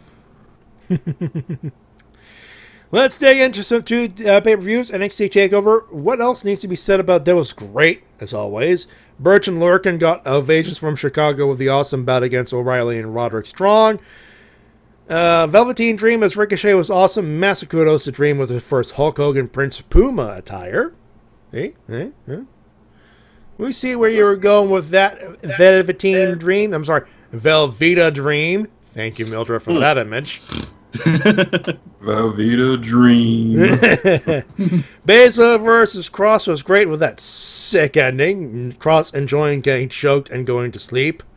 Bruh. Sullivan versus Black was solid, which saddens me since there was a massive botch during the match. What a devastating black mass to air. Ciampa Gargano 2 is insane as always, but Ciampa escapes with the pin on the exposed ring mat while being handcuffed. The salt must be bitter. Not as bitter as the one from as the salt from that being the Elite New Day thing, though. Ooh boy. Mm. Sodium. Money in the Bank 2018, it was all right, but most of the booking does not make a lot of sense in my opinion. Bryan destroys Cassidy, feud over. Fuck Zayn versus Ladley, also sound by the outcome of poor Sammy. We'll get to that. Rollins defeats Elias in a good match. By the way, props to M. Samson, Mr. Samson, for that performance. He spelled it the French way with M without an R in it, actually. That's the French pronunciation. A little bit of French grammar for you. But props to Mr. Samson nice. for that performance. That's a thumbs up for me as well. Thank you. Alexa Bliss with is the Ms. Money Bank and later 5-time Women's Champion. Well, it didn't last long until she gets the gold back, which explains why she didn't have major bumps in the matchup. Reigns versus Jinder. Fuck this match. Carmella, thanks for returning. Thanks to returning Ellsworth, pins Asuka clean. Well, that can't be clean. That's not clean. There was interference in there. No, it was totally a clean victory. Shut up, Matty. Could you please step outside for a second? Offensive insult here. Where was I? Styles Nakamura was awesome, but I'm sad that Knackers got lost again. Ronda did a great job against Nia, and we know the outcome of Miss Polly Pockets. Brawny and Strowman is Money in the freaking Bank. Didn't see that one coming. Now, one thing is, who might defeat him for the Universal title when he catches in and certainly wins it? Final rating 3.5 out of 5, so he's pretty much on the same spot as us. Lucha Underground, yes, I skipped Raw and SmackDown Live. You actually watched the good shit this week, and this is slightly spoilers if you have not seen Lucha Underground, so anyone in here? Cheat up if you... Sorry, go ahead. No, I've seen it. I think it's safe to say everybody watched it. What? Lucha. What? Lucha. Underground? Yeah. Yes. Of course. All right, we're all caught up here, so I will read it. Next week, three-way to the grave featuring Jeremiah Crane, Mil Muertes, and Phoenix. Count me the hell in. In other news, Jake Strong, a.k.a. Jack Swagger, finally arrives in the temple and had a, no pun intended, strong debut during the trios match. Also, El Dragon Azteca Jr. gets the first medallion for the Gift of the Gods title, and Matanza Cueto got his first loss against Pentagon Dark in a great main event. Took him 3 pile drivers to beat him, so he's still strong, obviously. Yeah, Grand Proxy when their Nakamura and Asuka's matches kind of sucked after when they lost. That's a fair assessment, I think. Impact Wrestling. So the promo of X, aka Killer Kevin Cross. Oh God, I just got the initials. Oh fuck. I might be just reading way too much into it. But let's put it this way. Cross is spelt with a K. Ew. Yeah. Killer Kevin Cross. Yeah. I hope that's not. I hope that doesn't seem to be where they're going with that. I know, but you can't. If we noticed it, yeah, and this just got awkward. And by my last check, never mind. I was going somewhere. Never mind. But yeah, it's awkward. It's just borderline awkward. Looks impressive for a big man, though, and I'm checking some of his matches online, mostly FSW matches. By the way, looks like a bald Marty Skrull with his glasses and goatee. I'm intrigued to see more, also sick tattoos on the back. Winners, Velveteen Dream. Dude was great at TakeOver Chicago. Just give him a damn belt already, he says. Ronda Rousey for a match against Nia Jax at Money in the Bank. Also, the beatdown on Alexa Bliss on Alexa during Raw? Oh, no, fair enough. Yeah, beautiful. Not punch to the womb, though. Killer Kevin Cross, you have my interest. Don't fuck this up. Rusev will be next to get the next shot at the WWE Championship. Rusev Day has finally come. He's going to be screwed, isn't he? Against AJ Styles. Not likely. Vader for his impressive career. Thank you. Just thank you. Losers. Well, say goodbye to Colin Cassidy, a.k.a. Big Ass. For what reason? Being a dick backstage, no doubt. A promo that was too long, going off script by beating up a non-trained midget, knocking out a toilet door, and being a pro-Trump follower. Well, moral of the story. Being tall doesn't guarantee you'll be a main event push if you're a crap attitude. If you've got a crap attitude, is what he meant to say, I'm sure. Just Asuka losing to Carmella thinks to Ellsworth. I know it's a heel tactic, and it's good to see James back, but wow. Charlotte having surgery and won't be present until SummerSlam at the very least. She is not like Sami Zayn, who suffered both shoulder injuries, will be out until the rest of the 18. Me equals sad. Donald Trump, I will not explain why, but for those who follow the news, know exactly what I'm talking about. So basically, Bobby De Niro, fuck Trump. Yes. There's also things that have been happening, and just what the fuck. Yeah, let's put it this way: after much. Ranger stop, don't be surprised if I say no to coming to the States again. I don't blame you. Just get out while you can. Save yourself. I will enjoy Power Morphicon. I will enjoy Ranger stuff, but after that, don't be surprised if I say, I'm going to stay over here. It seems a lot safe and a lot calmer once we legalized marijuana up here. Seems more chill. Not surprised. That's it for this week. Have yourself a great weekend and take care. Next up is the Hairball. The following comments are dedicated to the memory of Leon White, better known as the Mastodon Big Van Vader. It's been a while since I hit one of those buns there for you there, Hairball. Let me get that going for you. There we go. Camera shows clock tower flags at half mast. Cuts to the room within the compound. Dark Motor. We are gathered here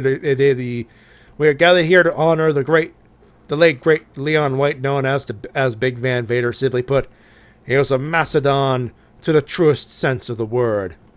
Fat Boy, this man should have been inducted, and Fat Boy begins his email proper by saying, "This man should have been inducted into the Hall of Fame years ago." And many implored Paul and Vince to induct him, but once it was known he was dying, but their failure to do so has done a great disservice to Vader and his family. I'm going to give Vince and Paul the benefit of the doubt and say logistics? Question mark? I'm still calling bullshit, but still. Rip grabs the camera and stares into it. What Fat Boy means, Paul, Vince, Stephanie, is Vader isn't the first person announced to the Hall of Fame in 2019. Expect a visit. Now we stand in silence as Roberto tolls the bell 10 times. Now, I don't have a 10 bell salute sound, unfortunately, but dang it. Just realized I don't have a way to do a 21 Toku gun salute, which would have been my option. Sunday.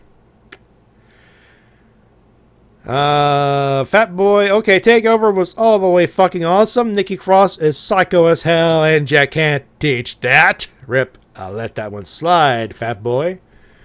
All the matches were off the chain as per usual. TakeOver and the main event, and holy moly, Velveteen Dream poked at Hogan. And yes, those were Ricochet's tights, apparently. Matty, I think I may have something for you. Sure. All right. Alright, what's this? Tis a YouTube gimmick. Oh, okay. Alright, let's see what we have over here. What is... It is. Ah. All right, well, ladies and gentlemen, a moment of silence, if you please, for Big Van Vader, as we told the bell 10 times. Do it.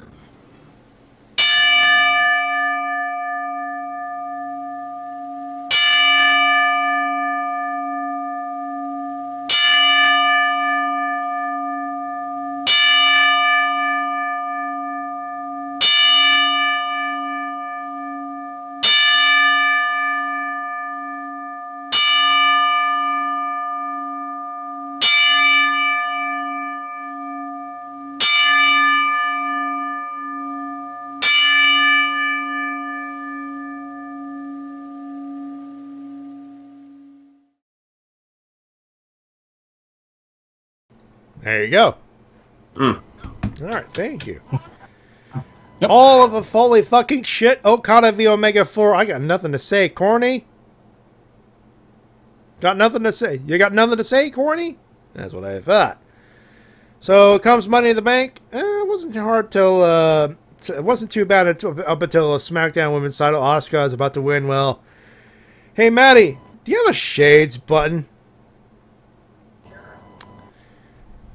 Did they tell you that I got a whole lot of new buns? I forgot to mention I got a whole lot of new buns.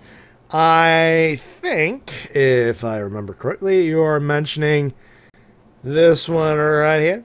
Are you fucking kidding me? That works? I think that works. James fucking Ellsworth, are you fucking kidding me? 2 Money in the Banks in the row, he's ruined. And he's effectively ruined Asuka. I was fine with Charlotte beating her. Carmella and that chinless fuck. Fuck you, Vince. Fuck you, fuck you, fuck you, fuck you, fuck you. All in all caps, by the way. Fuck you, fuck you, fuck you, fuck you. Gee, Tita, gee, Hairball, you mad? You seem rather chill in this email. Shinsuke should have won too. Not ragging on Brother Nero, but Shinsuke should have been WB champion and not eventually going to take Nero for the U.S. belt. Vince died already, so Triple H can make WB great again. Rip, fat boy, you're pushing it. A little bit with the a little bit there, Hairball. Winners. Oh, and some dude with big ass was fired? That's what I've heard, too. Winners, Takeover, duh. Braun Strowman, Monster in the Bank. Omega Okada 4, Match of the fucking year. It cannot be topped. Change my mind. And the man they call Vader as well. Losers, WB, because fuck you for ruining Asuka and Nakamura. WB, see above. WB for not inducting Vader while he was alive, you fucks. Also, Vince and co-shits won't do it. We here at the Fallen Society would like to introduce the inaugural inductee into Fallen Society Hall of Fame, Big Van Vader.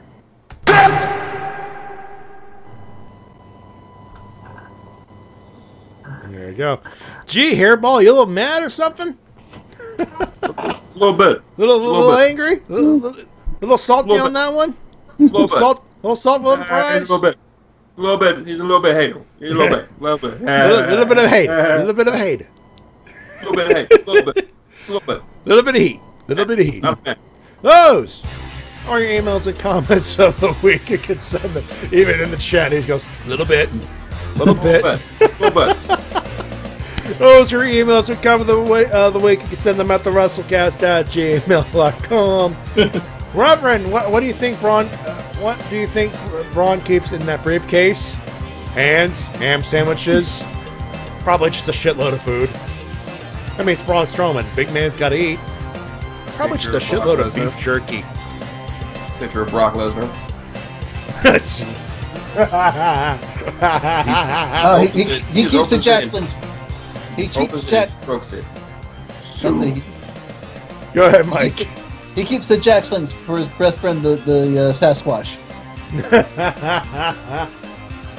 Oh, Jesus, this is the best first 2 segments ever. We got a third one to go. We'll be right back with the news and a fitting tribute to Big Van Vader. Don't go too far, folks.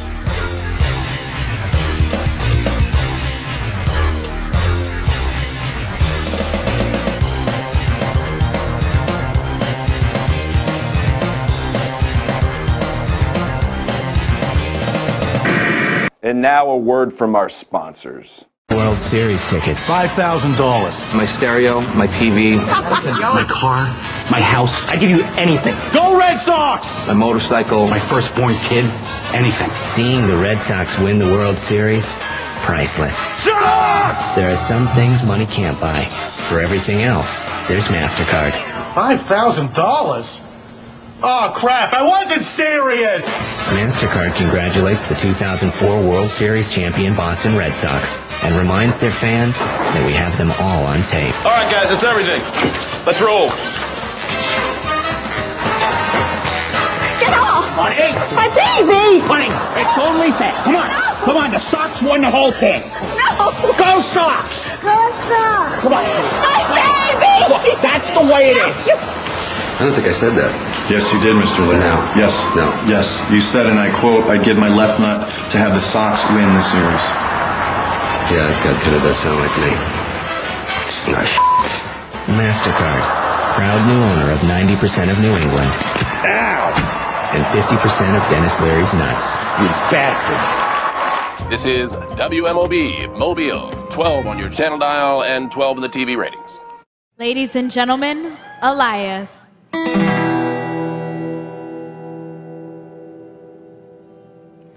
Hello, I am Elias. And now before I begin, please silence your cell phones and hold your applause until after I am done.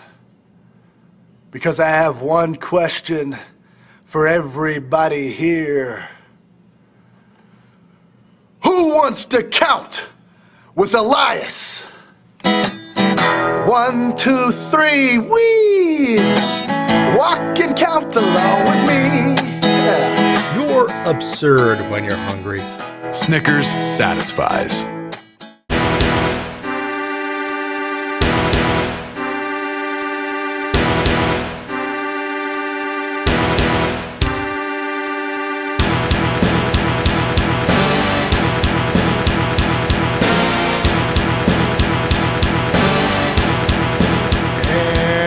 Back. Wrestle-Cast presented by RVT Entertainment live on Twitch.tv. And Matty Jay and TWK, Mikshel and Shin Tiger Curl. A little bit of Twitter housekeeping before we delve deep into our tribute to T-Dub. You saw the tweet. I'm going to share this with the class here. This comes courtesy of Amit Baumick, who is a producer over at the Power Rangers place. You might have heard of the show. Are you talking about what Easy just sent us? Power Rangers concept art for Gendrax. Fun fact, Gendrax was named after former two-time WCW Tag Team Champ and current CMLL World Heavyweight Champion Pro Wrestler Mark Jindrak. The fuck? Wait. Yeah. Wow. Mark Jindrak, yeah. And yeah, Mark Jindrak is still a thing. Yeah. Mark, my name sounds like an over-the-counter medication you take for a head cold, Jindrak. Yes. A.K.A. Marco Corleone. Yeah. A.K.A. the man who could have been in Evolution. Yep. Sorry, There's too Mike. much of a mystery for him. Sorry, Mike. We want you in the group, but your name just sounds too ridiculous. You sound like a bad Disney villain. And T-Dub said it, replied it correctly. Replied it correctly. Alrighty then. That's about all I could say. I was like, well, alrighty then. Because what do you say to something like that? I mean, I guess nothing. There's nothing to say here, I think. First big news of the week, the unfortunate passing of Big Van Vader. Yeah, this happened on Wednesday afternoon, or Wednesday evening. And complications, he had been in and out of the hospital. It's been well documented by now. But he had just come down with just like a bad case of pneumonia, and that's what did him in. I mean, there's some. I mean, if you just follow WWE, you would think, oh, Oh, that guy who did that one promo that made him look bad. OSW Review brought it up way back in the WCW story arc, the Dungeon of Doom brother story arc, and that would be making the man a big disservice. In WCW, he was epic. His his matches in New Japan, fucking A, that's something to watch. Legend, and one of the few true big men who could actually fly, as in legit moonsault, agile motherfucker. The main reason he didn't use it that often, especially when he came to the States, is because no one wanted to take it. Who would want to take it? I mean, when you're on the road 300 days a year and you have to be absolutely precise and not dying from a Vader salt. Yeah, I can't say I blame him. Keep it for the big PPV. Nevertheless, it's quite a shame that not only was he never in the WWE Hall of Fame, but he also was never world champion in WWE, despite them having the perfect opportunity. This guy was, everything was that Vince McMahon was looking for. Just things did not work out the way they did. And, Hairball, I could kind of agree, but let's not roast the fuck out of WWE. There's a whole lot of people they haven't inducted in the Hall of Fame that deserve to be in the Hall of Fame, and Kid Rock is in there before them. So, Vader's just another unfortunate soul, that's a miscarriage of justice, is what it is. And TW said it too, but yeah. So yeah, rest in peace, Vader, and feel really bad for all his friends and family that had to lose him. And at the very least, he lived longer than his doctors expected, which is always a good thing. Hey, you know what? They were giving him a year or 6 months or something like that. Like, it's been up and down. They said 2 years, 3 years, and it was 6 months or something like that. So, he lived. And the one thing that I always found very fascinating about him is that he always engaged with the fans on Twitter. Always. He always seemed to Mm-hmm. And he always seemed like a genuinely nice person. So yeah. Yeah. From all accounts, badass in the ring, teddy bear behind the scenes. Yeah. Oh yeah. I'll say this about Vader. He was one of only 2 wrestlers back when I was a young man who legitimately scared me. Like, I had nightmares about Vader. Who's the other one? The other, Undertaker. Ah. No, that makes sense. Yeah. For some reason, I thought you were going to say Ice Train. Oh, Jesus. Please. It scares Shin ironically. That's what it is. Oh my God, it's Ash Train. Oh,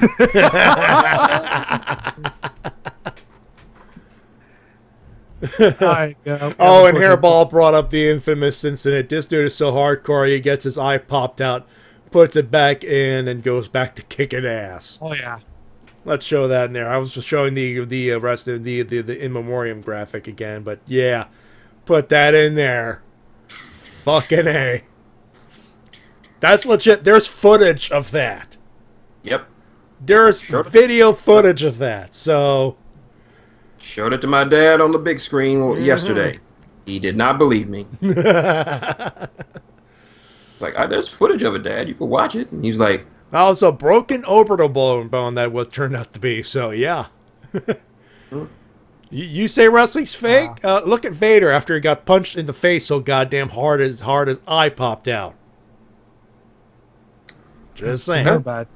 And some more bad news. Sami Zayn is going to be out for the rest of the year, at the very least. Not 1, 2 torn rotator cuffs. My shoulders weep in pain right now. His shoulders pretty much exploded. Yeah. So, for those wondering how that match was quicker than it should have been, considering, that's probably the reason why. They were probably trying to not fuck up his shoulders more than it need to be. Yeah. Just makes that match all the more sad. Which makes that vertical suplex even worse now. Yeah. Because that needs a whole lot of upper body coordination from both wrestlers. So kudos to Sammy for that's That a must have been trooper right painful. there. That's a trooper right there. That must have been painful. Yeah, so the bottom line there is Sammy will unfortunately be out until at least WrestleMania season, so probably expect him to pop up on the Raw or SmackDowns after Mania. Let's see. Get well, He's Sammy. not the only one You out eat with your- an injury. He's not the only one out with an injury, as Charlotte will be out until SummerSlam. Yeah, this is something I believe we talked about a few months, about a month or so ago. This is the ruptured implant situation where I believe she was supposed to be out. I think after not the weekend of Greatest Rumble, obviously, but sometime after, and she just decided to keep going. I think it was pushed back, and now she got it, and now it's like we were taking care of business now. So yeah, best of luck with her recovery. Hopefully she'll return in time for SummerSlam. But now let's get to news that I'm sure everyone wants to talk about. Oh boy, Matty! First off, play the clip from Being the Elite.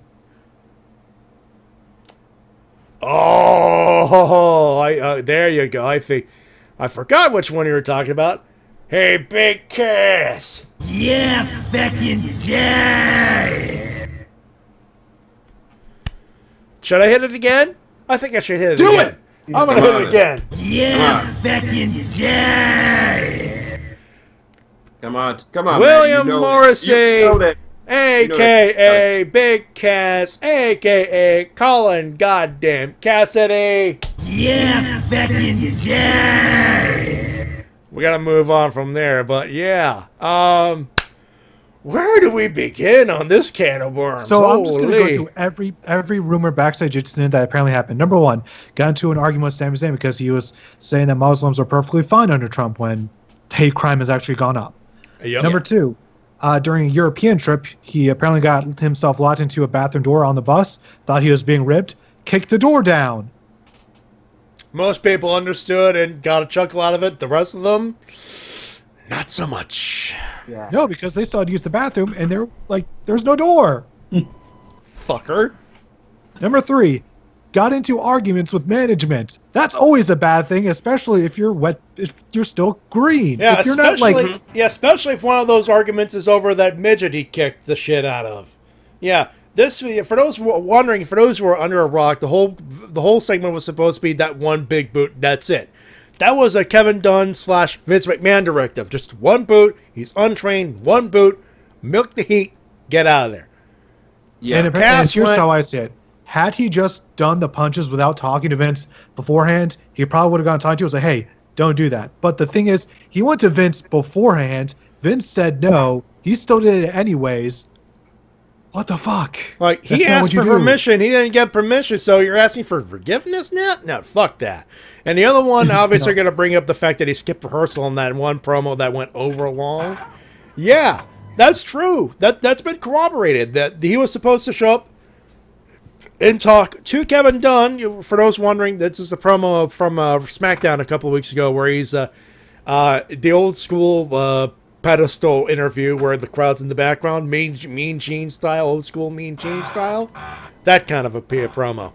That one went over long because Big Cass didn't want to rehearse. He felt too big time. He said no to Kevin Dunn. Now, yeah, we here in the internet wrestling community will rib the fucking shit out of Kevin Dunn. The one thing we would never do, at least I don't think so. I mean, I can only speak for the four of us here, gentlemen. If we were under contract with WWE in a position similar to Big Cass, and we were told, please show up to rehearsal so we could rehearse that one promo with Kevin Dunn, like the executive producer of WWE, would we have done what Big Cass did? My answer, no. I would have showed the fuck up. I said, all right, let's rehearse. Yeah. I may not like Kevin Dunn, but he is still your boss when you're working in the WWE, the number 2 guy in the company. And when he tells you to jump, you say how high and how often do I have to suck your cock. Also, when it comes to tagging the little person, Evil Rabbit has it absolutely perfectly. It says, it's better to ask for forgiveness before permission. If they tell you don't. Yeah. And he just kept on rubbing everybody the wrong way. It's like reading his rap sheet. It's like he couldn't go a single week without an incident. So it's no wonder that he got jobbed out twice on pay-per-view. Yeah. I'm like, you have to work really hard to get under Vince's craw if you're 7 foot tall.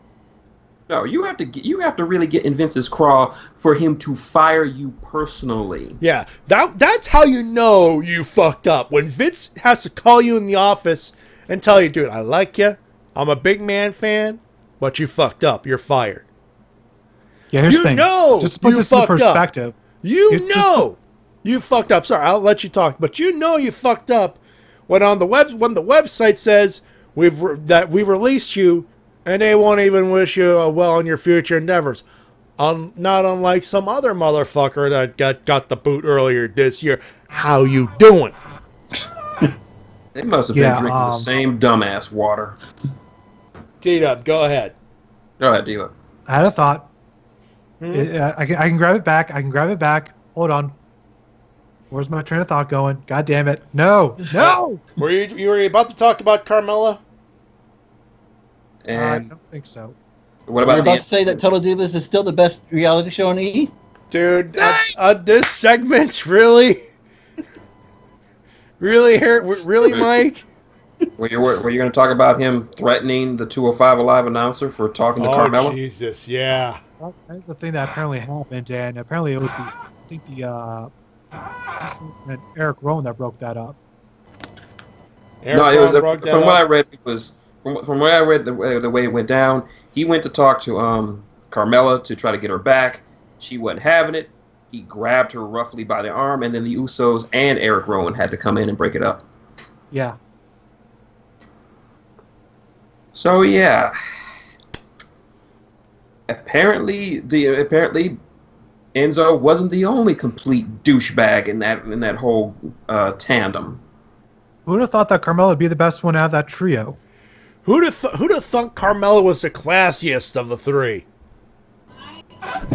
And the worst thing Enzo could ever say about Carmella was like, "Hey, yo, you guys know she ain't from New York. How you doing? She from Boston." Like, no, really?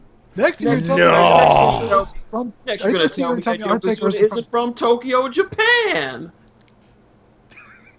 Also, Undertaker might not actually be from Death Valley. No. And so Black you're telling me there isn't a parts unknown? What next? You're gonna tell me that Black Rain isn't from the deepest corners of his own mind? Oh, jeez. And really, Enzo? And blocked on Twitter.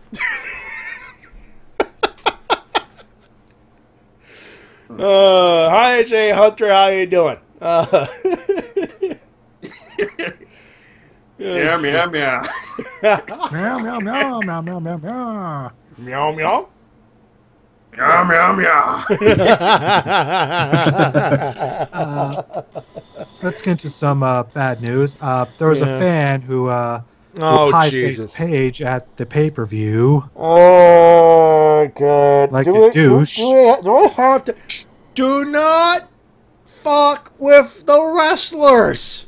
Don't throw shit at them. Don't jump the ring at them. And don't pie face the freaking wrestlers. And then pie face them and lose weight, bitch. Fuck you, you fucking fuck.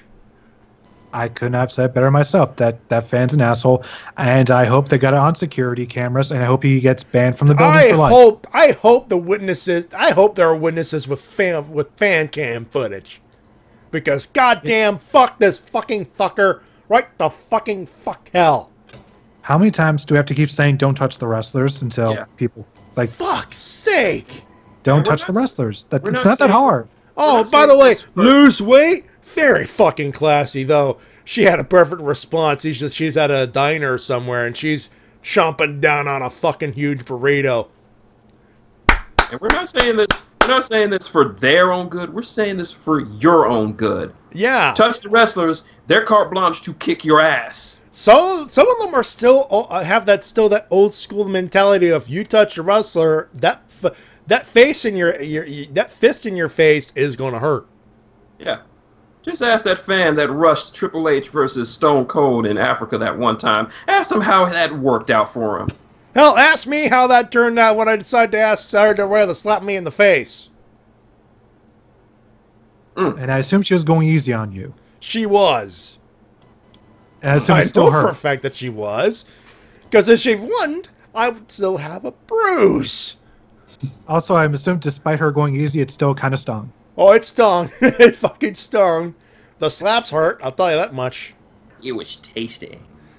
Do you want to move on to some really happy news? Please, god damn it. We need some. We need the happy train. And years of waiting, WWE have finally, for the first time ever, set up an overseas developmental that I've been hearing about since I started watching WWE. NXT UK is a thing. Yeah, this was this was supposed to happen after the UK title tournament happened.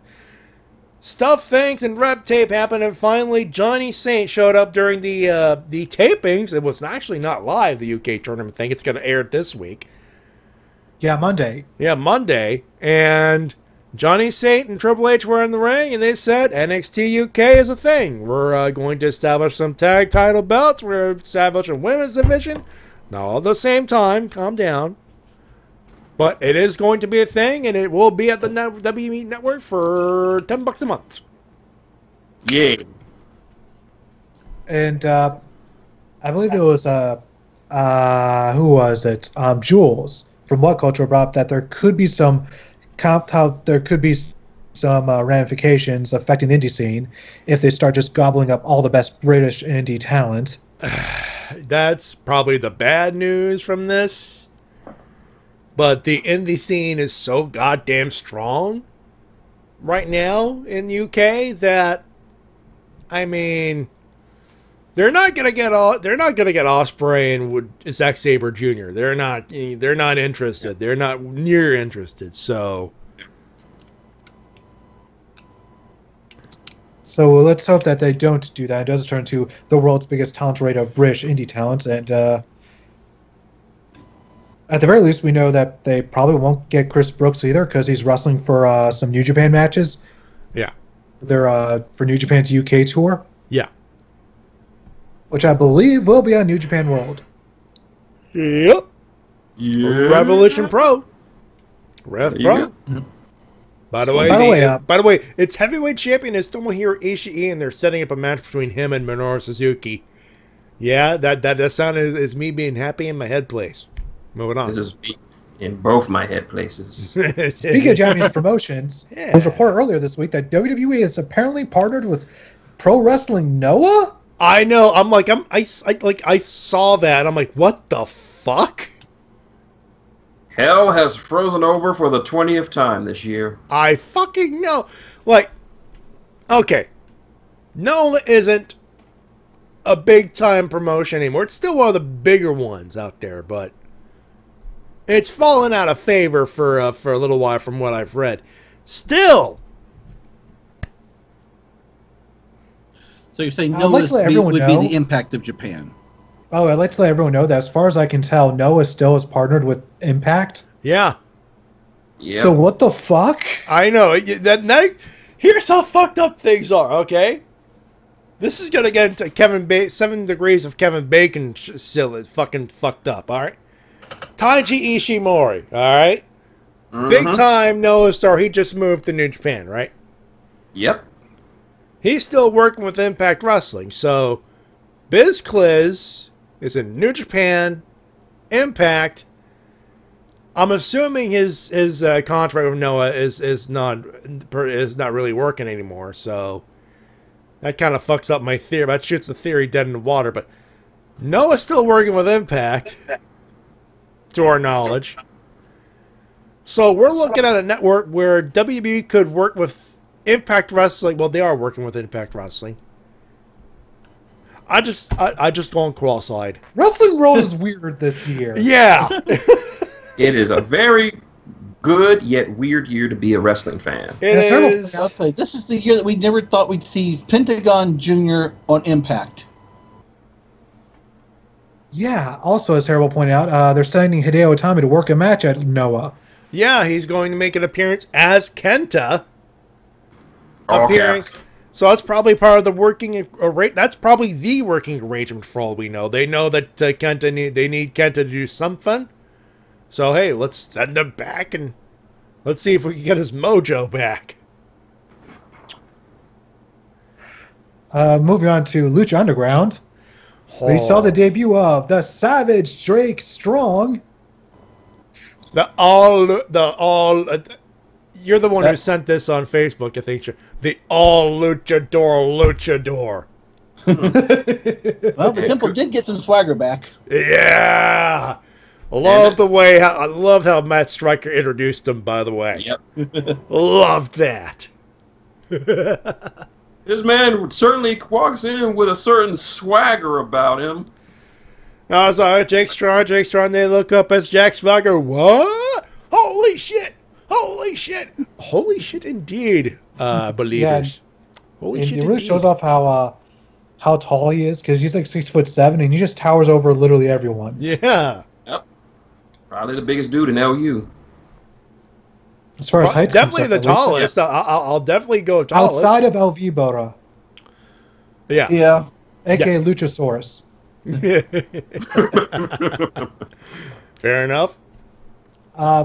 Let's see. Pentagon defeated Matanza in the main event, so they're really 3 package pile drivers to take the fucker down. So he still looks strong as fuck, but Antonio, I'm not Dario Cueto. He wasn't happy in his head place. So the only person the monster ever feared. Because everyone fears their parents. Yep. Yeah. I will say this though. Like, the only thing that my son was pure genius was the gift of the gods, so I'll keep it going. Thank you. That was nice. By the way, what'd you guys think of the new set? The new setting, the new temple? I like it. It's got a bit of it's got an upgrade to it. Yeah. The sound, the PA system sounds better with the entrance music more audible. Yeah. And I like the fact they have just a bit of an upgrade to their production overall. Yeah.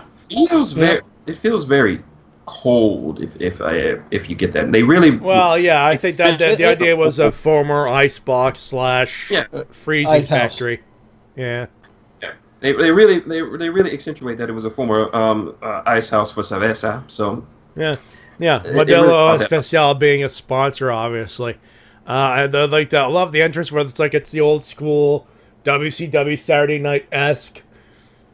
Doors open. It's fake smoke. I always like that aesthetic. Oh, I like that. And I like how they still have like 2 entrance ways, one at the top and one at the bottom. Yeah. Yep. Let's see. And next week we're going to get a first ever 3-way Grave Consequences match between Phoenix, Mill, and Jeremiah Crane. Because Jeremiah just wants to fuck shit up. But then again, this is Sammy fuck you, Callahan. Jeremiah Crane just has a huge crush, and he can't control himself apparently. Jeremiah Crane doesn't want to fuck shit up. Jeremiah Crane wants to fuck Katrina's shit up. He just wants to fuck her. I love that promo at the very end. It's like, all right, what do you have a crush on her? I was like, have you seen her? And Tony goes, and not Dario goes, well, yeah, okay, fair enough. Yeah, that look, I was like, all right, fair enough. She's hot as hell. You got it. Point taken. I dig what they're doing with Katrina this year, actually. Yeah, she seems to be sort of needing some sort of soul sacrifice, which is why this match is happening, because I feel that whoever gets sacrificed, she's just going to steal their soul. Like, oh, Mill died? Oh, that's so tragic. Yoink. Yeah, this is one of those cases like someone's getting written off permanently, if you know what I mean. Yep. Moving on over to Impact. Speaking of ass kickings, Jesus KM, Christ. he was in the ring delivering a promo. Yeah. Out on Falaba. Falaba comes out. There's a promo on a sheet. He leaves. He reads the promo. All right, I know it's Dick Justice. It's Richard Justice. Bring out Dick Justice. And because he says and the note says, "Will you fight? Will you fight? I will not fight tonight, but will you fight the backup wrestler?" And he's like, "Oh, Richard Justice. Fine, go ahead. I'll make it painless. Come on." And then Steiner's music hits. I like the fat asses. Go ahead, I Shem. also like the fact that when KM said he said bring your fat ass out. Who you calling a fat ass? Who said something about fat asses? Who's a fat ass up in here? Who's that in the ring? You look like a fat ass. I hate fat asses. I was looking forward to this exact moment. Because I knew I saw that promo. I'm like, fuck yes. So, Matty, what kind of a match was this? A squash? So, yeah, looks like I have a feeling that perhaps Fallah could be getting his first ever victory on Impact in the near future. Yay! Well, you don't want to see the show names changed to K Impact? Oh, Jesus. And there's Shintaro Curl doing his horrendous impression of Fallah. I'm not doing any impression. That's Fallah. One day, you're going to get over that. We're probably going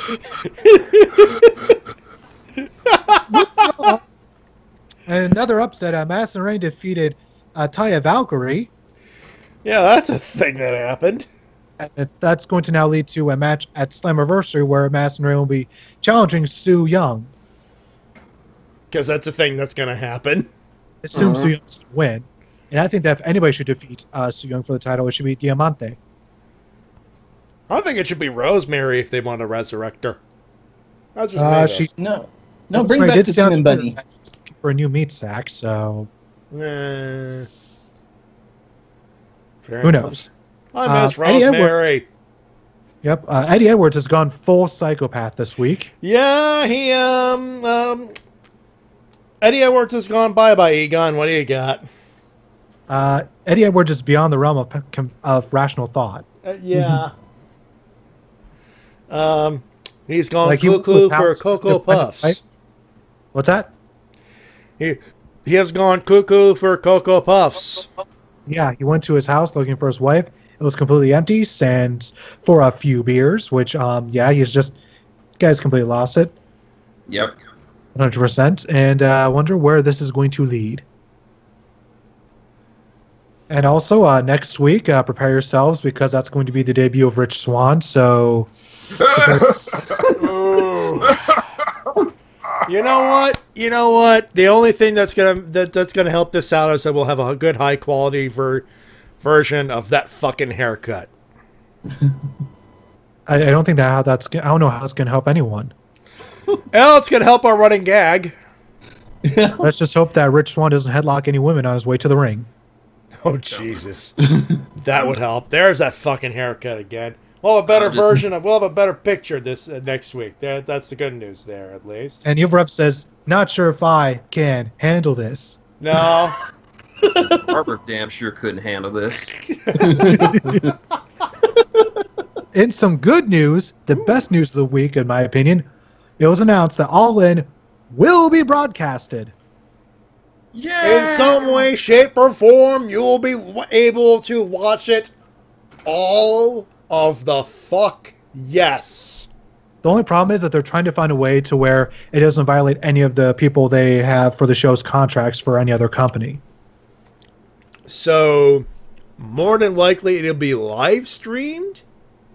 Yeah, it could be Twitch, perhaps. I'm not sure. That'd be my best bet right there. Also, they did this whole 15-minute production on Cody's new YouTube channel. Yeah, and it was executive produced by one William Patrick Corgan, so yeah. Nice. And they gave a whole bunch of behind the scenes stuff about the show. Apparently they're still working on what matches are going to be there. And apparently Three of the Luchadors are going to be working in Las Vegas the night before. So Nick Jackson is super worried that something might happen with their flights. But Cody isn't. He's like, don't worry, Rey Mysterio is always going to be there. He's going to make it. I have no worries at all. He'll just fly there. He'll fly. This is Cody. He knows Ray. Yeah. And you know what? injured or not injured, Ray will show up. Hell, he showed up at the Strong Japan. Style Evolve event, even with the injury. Like, he showed up. So it's just gonna be just like, yeah, I do hope that nothing happens with anyone's flights. we can only pray for them. That's for sure. And what's interesting is that one of the reasons they want to broadcast it is just so they can watch it, because obviously they're going to be busy doing all the booking stuff. And also there's working going to on be their matches. there's going to be an agency. There's going to be some people that's all right. Let's do this thing, you know. So if they just want to be able to record it. Yeah, that, and they also heard from a lot of people that already booked their hotel rooms ahead of time but couldn't get tickets. They're like, oh, that sucks. And they wanted to like give those people something as well. Mm-hmm. And unfortunately, we have to leave tonight on a bad note because ROH will not be hosting in Madison Square Garden. There, Airball, you happy? Yeah, WWE called MSG. Cock blocked. Here's my one take on this. Vince, if you don't want Ring of Honor to run the damn building, run the building yourself, you fucking cunt. And not just for like throwaway live events. No! Like, you're there for Mania weekend, for fuck's sake. Put the hall there like you did the last time. It's just really interesting because that place used to be completely sacred to WWE for their biggest, and I mean their biggest shows. They used to be there. They held WrestleMania 1 there, WrestleMania 10, WrestleMania 20. They've been holding so many SummerSlams at frickin' Brooklyn now, for God's sakes. That could be Madison Square Garden. So, yeah, I'm with Madison Square Garden on this one. When they originally said, yo, what the fuck, assholes? So we talked about this last week. It said, yo, this is MSG going, hey, fuckers, book here. Let's talk, fuckers. And I know that Madison Square Garden is expensive, but WWE is not short on cash at the moment. Yeah, Vince, you got $1 billion goddamn dollars coming your way. You can afford MSG for a TV taping, for God's sakes. You know, Joe Koff, who's like the CEO of Sinclair Broadcasting, basically the people who run Ring of Honor. He says they want to look into, they want to lawyer up and they think they could litigate. I hope they go to court with this.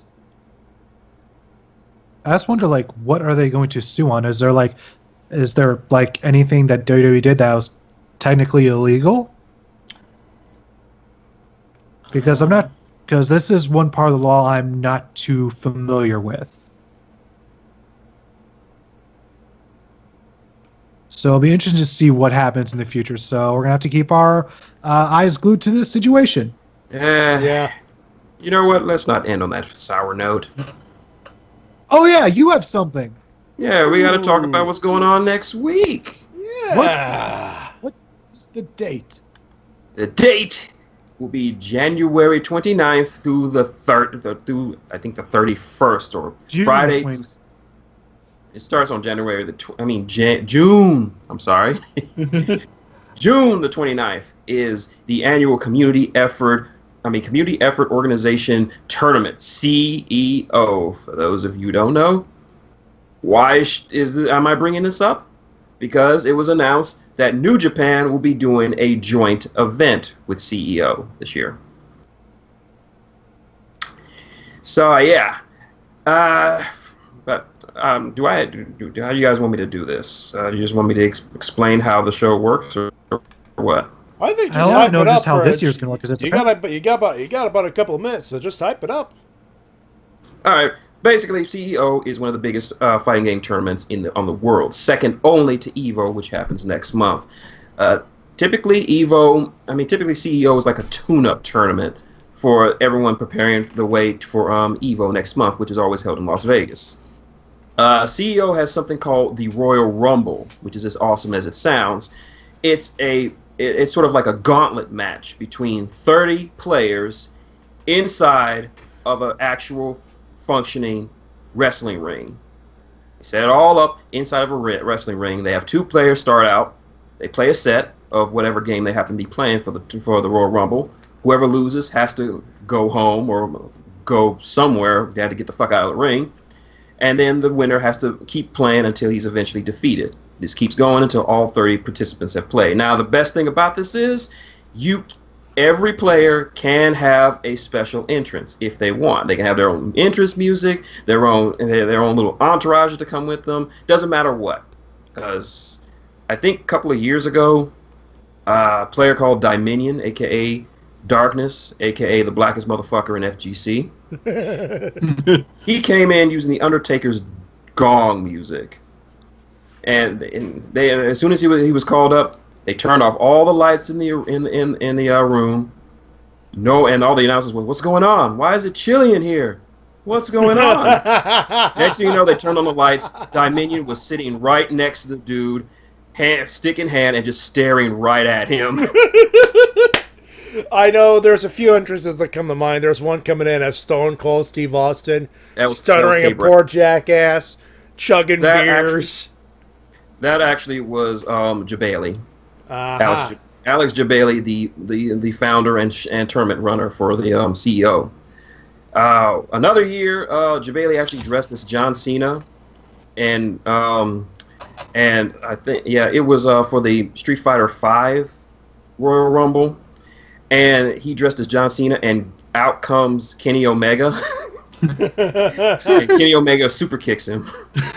Super kick. Unfortunately, though, Kenny Omega was still very much green with Street Fighter V specifically, so he got his ass kicked by Jabali. No, he didn't get. Jabali wasn't in that tournament. You're thinking of last year when they were in Tekken 7. Right. So that year is the one where he began his on-screen rivalry with Xavier Woods, because they did a best of 5 in Street Fighter V. Right. And Xavier got cleaned out. But the entrance that did it for me last year was Team Pie Smug, who came out wearing a crown and had Jabali and Kenny Omega carry him on his shoulders to the ring. All while triumphant music plays. It was just so ridiculous. But as far as commentators go, if for commentators' sake, you want to have the ones you want to listen to are either Ultra Chin and Ultra Chin is what they're called collectively, which is the combination of James Chin and Ultra David. I'd say they're like the Gorilla Monsoon and Bobby Heenan of the FGC. They're just a really solid commentating duo. They have great energy with each other. They're very knowledgeable about whatever game they're commentating for. If you want pure comedy and just you'll be cracking up a lot, you gotta go with IFC Yipes and Chris Matrix. They're like best friends, and they just make commentary just so good. Like earlier this year at our final round, some guys were playing. They were having a Dragon Ball FighterZ tournament, and some guy was just beating the shit out of people with his team, which included Android 16. And every time he would do a power bomb on one of the players, Chris Matrix and Yipes would just randomly shout out a name of a random basketball player. Like, why? Oh, he's going in. Michael Jordan, Anthony Hardaway, Larry Bird. When they ran out of players' names to pick, they started naming professional wrestlers. Batista, Bo Rock, Braun Strowman. It's kind of interesting they chose Batista. It's kind of interesting they chose Batista after the basketball players, because if there's anybody knows that basketballs don't hold grudges, it's Batista. Oh, it gets better. Jesus. Matty gets it. Matty gets my reference. Oh my god. But it gets better, because after they ran out of wrestlers to name, they started naming 80s and 90s cartoons. There's the Thundercats, Silverhawks, Galaxy Rangers, Gargoyles, Batman the Animated Series. They are just a joy to listen to. How do you watch the different commentaries? Not all of them do They got separate channels for separate fighting games because they all can't be on one channel, and not every commentary team can do commentary for every game because they can only commentate for what they know. So Yipes will often do Street Fighter, Marvel, and Dragon Ball Fighters recently. He won't do Tekken. He doesn't know Tekken. Or he won't do DOA. He doesn't know DOA. Now, so there'll be some people that they will do different games for. Not all of them are good. Some of them suck, but there are some you need to watch out for. But mostly they just have commentary duties because not everybody can do commentary duties all the time because some of them just can't do it back to back for hours on end, and others will be actually participating in the tournament. So they'll just get whoever is around, like, hey man, you want to do commentary? Come on, get on there for a little bit. So it's sort of like that. But when it gets Newsman's holding I'm hearing an echo. Yeah, that's on my end. I don't think it's on my end. That was weird. Yeah. Anyways. What were you saying? New Japan's holding a wrestling show on Friday, 1 week from today. So I guess 6 days technically because we're past midnight. Yeah. But, yep. And we'll be talking about that next week, that's for sure. Yep. It's going to feature Kenny Omega, Kota Ibushi, Tetsuya Naito, Hiromu, Liger, Robinson, Ryusuke Taguchi, Finlay, Dragon Lee, G.O.D., Roppongi 3K, and Rocky Romero, Chase Owens, and here's a nice surprise, the New Japan return of Jeff Cobb. Yay!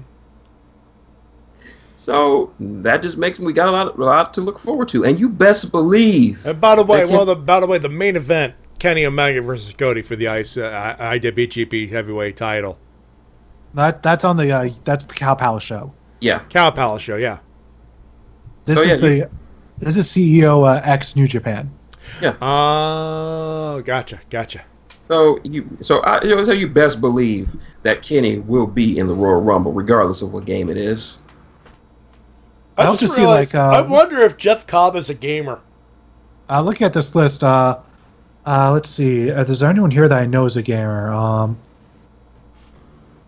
Well, it's a shame they didn't bring Kushida over here. Or Tanahashi, because I know Tanahashi definitely is. No, the reason I wonder if Jeff Cobb is a gamer, because you talk about that Royal Rumble. Mm-hmm. The monster, Matanza Cueto. Oh my god! Yeah. Oh my god! Yes. You can tell. Showtime your girl can see it. Stick in hand, starts beating up people. Well, until he runs into one of the 5 gods of Japan, and then the monster will get monstered. I'm sorry. And realistically speaking, it's probably not going to happen. But let me dream. You can let dream. me dream, people. But yeah, it's going to be an entire weekend. If you'll just go to the Shoryuken.com website, and they'll have the links to the streams. Just find whichever game that you're particularly interested in, and just watch it with the with all the other stream monsters. It's normally a very chill stream. It's going to be a lot of fun. And it's a good introduction into the FGC, which is a very open and I assume and as you said like the streams will be available on the website, right? Yeah, they always have a link to the live streams. So there'll be like 7 or 8 live streams. Yeah, because it's a big event. Yeah, like I said, it's second only to Evo. Like I think there's gonna be like 14 tournaments throughout the whole weekend. Yeah, because mostly side tournament, they won't be able to broadcast all of them because some of them just don't get a chance to get on the main stage. But you will see. I know Street Fighter V is going to be on the main stage. Tekken 7 definitely. I'm not sure about Blaze Blue Tag. I'm not sure about that yet. Most definitely Dragon Ball Fighters. That has been a big hit in the FGC, and it is the first. It's making history. The first anime game to make it onto the main stage of any tournament. Like they never played any of the Budokai games? From a competitive standpoint, the Budokai games are unplayable because you can break that game. there's really no real competitive edge. If you pick certain characters and play a certain way, you can just breeze through competition easily. Well, yeah, people like Goku and Vegeta are obviously broken. Oh yeah. Yeah. And Broly back in the old games was busted to hell because with the right combination of capsules, you could just kill him in 10 seconds. Well, it's just the lack of balancing with characters. Yeah, it was the Budokai games were just made for fans of Dragon Ball. They weren't made for the competitive fighting games community.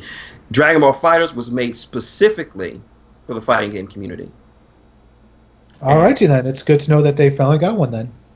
Yeah, before any other game, and sadly they had to push Marvel Infinite off as on the card. Marvel Infinite's still there. It's just not on the main stage. Not like previous Marvel games, which is Well, I've heard Infinite is not as good as people were hoping it would be. It's actually pretty good. It's just people don't like the aesthetics of it. Yeah. They just think it's ugly and it's not as pretty as the last couple of games. But on a technical level, it's probably a lot more fair. It's probably the most balanced of the Marvel games. I also think that the roster really hurts it. Yeah, the roster was kind of unimaginative, but a lot of people who played Infinite say that it's one of their favorite fighting games. Maximilian said that he said it himself repeatedly that Marvel Infinite is his favorite fighting game of all time, and he's played all of them, and he gets a lot of flack for that. Like, how can you just say like, I just love the game. I just love how it plays. I think that Infinite really caters to the hardcore people who are really into the sort of like different like frame movement types, like people who are into the fighting game community, whereas it just doesn't really appeal to the casual audience because the roster just keeps getting smaller and smaller with each game, it seems. Yeah, but this one is different because Capcom just basically abandoned Infinite. Like after this last batch of DLC, Capcom has no further intentions on releasing any more DLC or any more patches to the game or anything like that. They just completely abandoned it. That's really a shame. Yeah, because it's a fun game. It's just that a lot of things just a lot of people just got turned off by it, and thus Capcom just kind of just said, you know what, fuck it, we're not going to play. We're going to mess with this game anymore. All right, we got to move on because otherwise we're going to be here all night, and we don't want to do that. Winners and losers time? Let's do that. And Mike, you were the first here, so let's kick us off with some losers, my friend. Losers, of course, big by ass. Of course, for WWE trying to still shove him down our throats, Roman Reigns and cancer. Yeah. And I've got a bit of a personal note on this. I've just found out that my sister has a stage 4 a carcinoma, so basically she's and it's moving fast. So oh no, I'm really sorry. Yeah. I'm sorry, Mike. Sorry to hear that, man. Yeah.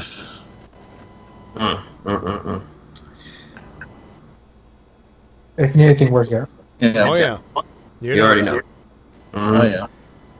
Shin, there's got to be a D cell in there. Oh, there's a D cell in there. All right. Oh boy. Of course, my two permanent ones, DSP and Rick Schwann, for obvious reasons. But another one goes to Colin fucking Cassidy. Like, you had the chance to walk out of the shadow of your partner. I mean, you had all the tools to become one of the best big men of this generation, to be in the same echelon right now as Braun fucking Strowman. But because you're a dumbass who couldn't follow rules, who couldn't go be where he was told to be, who whined like a petulant little bitch, who threatened an announcer, who was just talking with your ex who you haven't been with since last year, and who have felt the need to put your hands on said ex, so much so that 3 other guys, including one guy who's as tall as you and who looks a lot scarier than you, had to break things up. And you fucked it up. WWE didn't fuck things up. You fucked yourself up like your partner. So, you get no sympathy from me, Big Cass, or Big Ass. That is who you are from now on. You are Big Ass because you have made a colossal ass of yourself. So have this D-cell battery. By the way, has there ever been a duo that's had more potential in themselves but screwed themselves over more than Enzo and Cass? I can't think of one. Nope. There have been duos in the WWE that have been screwed over for sure, which brings me to my losers. The Revival. On a technical basis, one of the best tag teams in the entire company, reduced to being jobber fodder for Roman.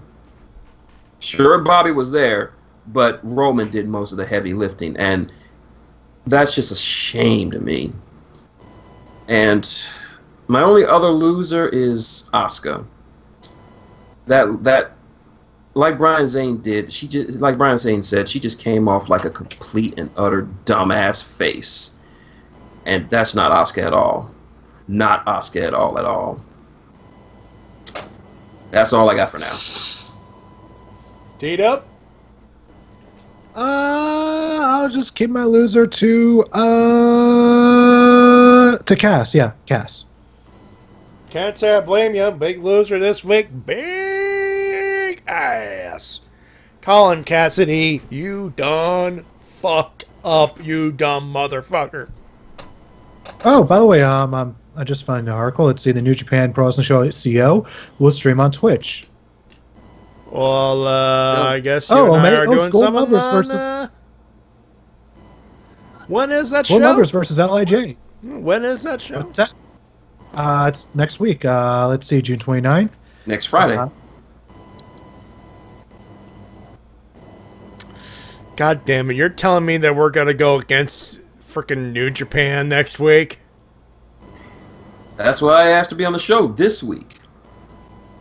8 p.m. East starts at 8 p.m. Eastern on June 29th on CEO's official Twitch channel.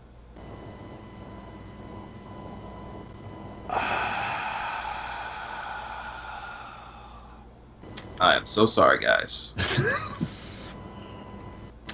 Just make the one-winged angel as quickly as painlessly as possible, please. That's all I'm asking. Money in the Bank was just rough. Yeah, Asuka gets a loser for just made her look like a dummy. And I'm not in the Eli Drake one. Yeah, I'm done after that. We got winners, Mike? Winners, well, I'll go start with Pentagon Dark for 2 successful wins night after night. The return of Jack Swagger to the ring again, and of course, cannot forget him, Leon White, Big Van Vader. Shen. I heard all the chicken latch. Uh-oh. That's right, it's me, Pick Dun. Hey! The greatest gift to God ever gave to man, except for myself. Now I have a special award to give out for a particular bloke who has impressed me this entire week. This award goes to one Pentagon Dark. Ooh. He likes to dress up in the masks. He's got the nice face paint. And he's a bloke that don't take crap from anyone. Like, he gets in the ring, gives the old run-two to some poor bloke, and when the match is over, he decides to break his bloody arm. That's almost Pete Dunne worthy of someone like me, Pete Dunne. That sounds like Pete Dunne don't want to fuck with Pentagon Jr. now. Oh, I wants to fuck with him in all the right ways. Oh Jesus, phrasing. Well, what are your thoughts on that Bird AJ Styles retaining that title from Nakamura? I don't want to talk about that lady for some reason, thinking he can beat that guy in the Michael Jackson gear. This is you're talking about bloody Pentagon Dark, that luchador chap. So, for you, Pentagon Dark, you receive this: the Pete Dunne Award for manly men doing manly things. Hey! It's on your up. I was wondering when we were going to bring that up. Very nice.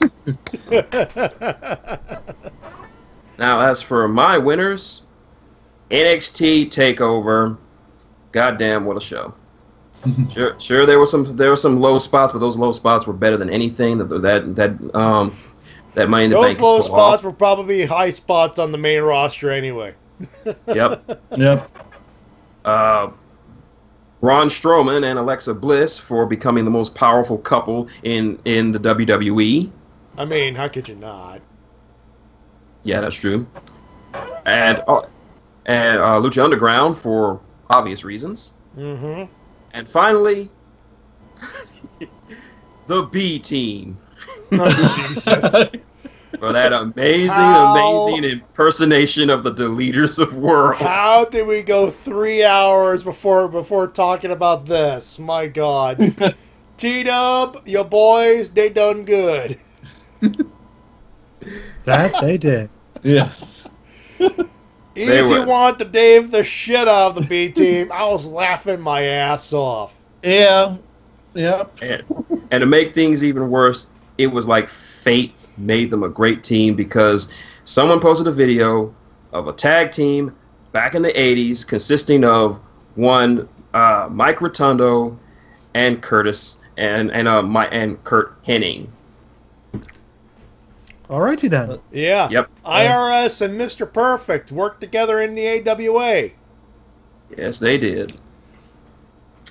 And let's see any more winners this week. Oh, Big Pop Pump.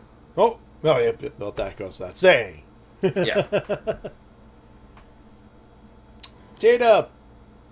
Yes. Winners, good sir. My winner this week is none other than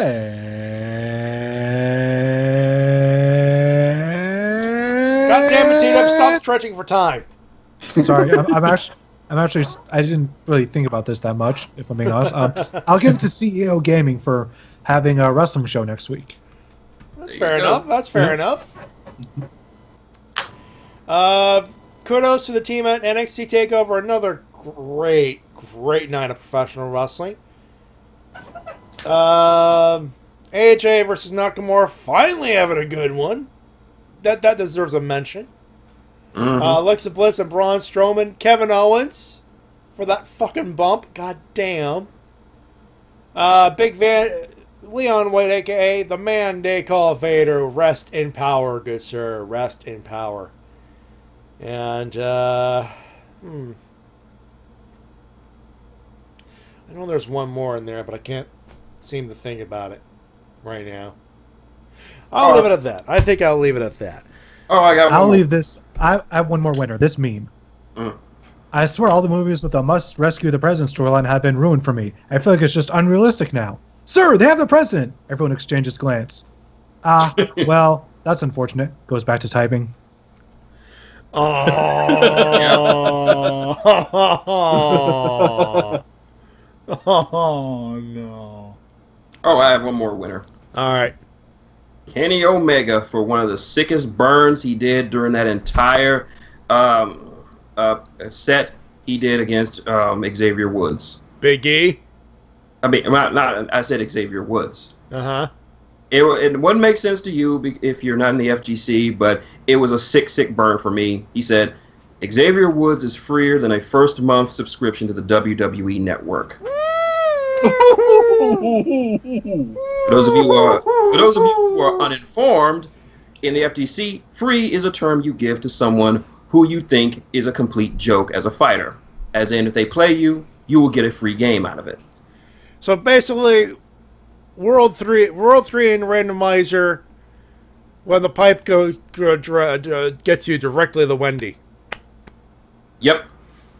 Yeah. So that is one of the worst insults you can say to a player in the FGC, to say, you, sir, are free.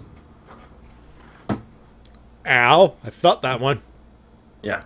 Anyway. Let's talk about what's going on before we do anything else. I know you and I, Mike, will meet each other again in Spaceballs 2, Electric Boogaloo. You still got Anime Mavericks. We'll plug that in a few minutes.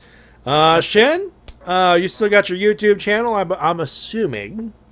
Yes, I still got my YouTube channel. I just haven't been able to make videos because life has been getting in the way between doing stuff for my parents and house sitting for my dog, my sister's dog, TW. You've seen her. Yes. It's a cute dog. Cute pups. Yeah, yes. Very cute. Yeah, she is. But yeah, I've also started streaming since I just bought a capture card. So you can check out any kind of. I don't have a schedule for it, but make sure you follow me. Twitch.tv/Shin Tiger Curl. I'll probably be streaming. I won't be probably next week because I'm going to be busy this weekend. But next thing I'll be streaming maybe some mahjong because T-Dub still wants to know how to play. And maybe people can watch me suck ass at Blaze Blue cross tag battle. And of course doing some One Piece. And hopefully, you know what, better yet, I'm going to play the Alabaster arc because I want to beat the shit out of Mr. 3. You still fucking suck! You're never going to forgive him for that one little thing, are you? You need to bring his ass on. If he got killed, 30 minutes of gameplay down the tubes because his ass had to lag behind like a little biatch. GT Dub, you a little salty? I think he's a little salty. A little bit. And TP Poker, you're not alone in that thought. T-Dub, new video coming up, right? Not currently working on at the moment. Sometime soon, though. Meanwhile, you can check out, I believe it's, what is it now? My latest video is Showdown Legends of Wrestling. It's my 11-year special. I was thinking SmackDown, I was thinking SmackDown 2. That was quite a few weeks ago. That was a while ago. Showdown to Legends of Wrestling 3 on the PS2 No, it's not Legends of Wrestling 3. It's not Legends of Wrestling 3. It's just Showdown Legends of Wrestling. You can check it out on youtube.com/TWK official. No, youtube.com/C/TWK reviews. And pretty much what's going on tomorrow, we have... are we still doing Helmsman? Or is he still... It's a doubleheader this week. Doubleheader this week with Helmsman, Tony Helms with the crew doing some more video game awesomeness.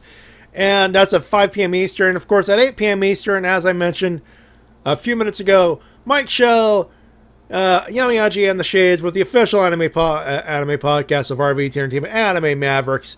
Whose turn is it? I believe it's the Shades pick this week. Turn. So there you go. Yep. We're from the first episode of a particular anime in case you're interested in just getting into it. On Sunday, TWK Riffs Live, just another regular scheduled program. Another episode where we take a look at Kamen Rider Bill, Lupin Ranger versus Positive Ranger, the Uchu Gavon and Hurricaneer. Then your TWK memes of the week. There's that. You can tell I'm a little tired. Plus, I've been staring at this cornbread I got Ribfest. It's staring at me like, hello, eat me, eat me. Put some maple syrup on it, be fine. I was thinking just a little bit of butter, actually, myself. Yeah. But what do I know? On that's 7 p.m. Eastern Standard for the TWK for that TWK Riffs Live. Gimmick will be myself, the Shades, and Easy Rider, and hopefully Spade Ace, but he is busy with Metricon. On Monday, Shades plays, unless he is called to action for another commentary gimmick. He'll be doing more Mega Man 8-Bit Deathmatch for your viewing pleasure. Tuesday, Riff Down with, I believe, the rest of the majority of the crew in this call. T-Dub, Shintai, the rest of the crew. Yeah, as long as I can get there on time. Yeah. On that's 8 p.m. EST. Wednesday, it'll be the Rising Sun. Another edition of that. Will we do another? No. Yeah, about to say Second City. Second City. Yeah. So it'll be Second City. I'm tired. Second City. We myself joined by mosquito flew in my freaking face. Fuck off. Jesus, I'm trying to finish my fucking show, asshole. Go suck on my mom or something. Jesus. Phrasing. You see, Brady can't even insult. I'm too goddamn Canadian. That's what it is. Second City with the game with the Dungeon Master, Mildred, Luckily, myself, the Shades, Lady K, and Biohybrid. Sorry, Mike. Yep. 9 p.m. Eastern for that. And Thursday, RRV Talks. It'll be a standard talk show where we shoot the breeze with you and all that good stuff. We'll be back here. I'll be 9 p.m. Eastern for that. And we'll be back here 10 p.m. Eastern Standard Time for another edition of the Wrestle-Cast. We're talking about more professional wrestling. I believe we're talking about we're going to talk about New Japan the week after, because they got the Cow Palace show. Yay! Looking very much forward to that. We'll talk some news, more fallout from the big cast deal, because obviously there's going to be more talk about that, I'm sure. We'll be able to confirm at least one or two more things there. And more Lucha Underground stuff, because why the fuck not? But until then, ladies and gentlemen, we thank you very much for tuning in and saying hi. If I could get to the finishing thing. Mouse, work with me for God's sakes. Nothing wants me... This thing wants me to go 3 hours, God damn it. That's what it is. Everything wants me to go 3 hours. That'll do it, ladies and gentlemen. We thank you very much for tuning in. Thank you again. Thank you for sticking around with us for 3 hours, by the way. Thank you. This has been a Braun Strowman in Clerks 2. Just another great moment in Wrestle-Cast history. On behalf of Mikshel. This is Mikshel, remind you to always leave in Fez mode. On behalf of Shin Tiger Kerr. My name's Pete Dunne, and I'm better than you.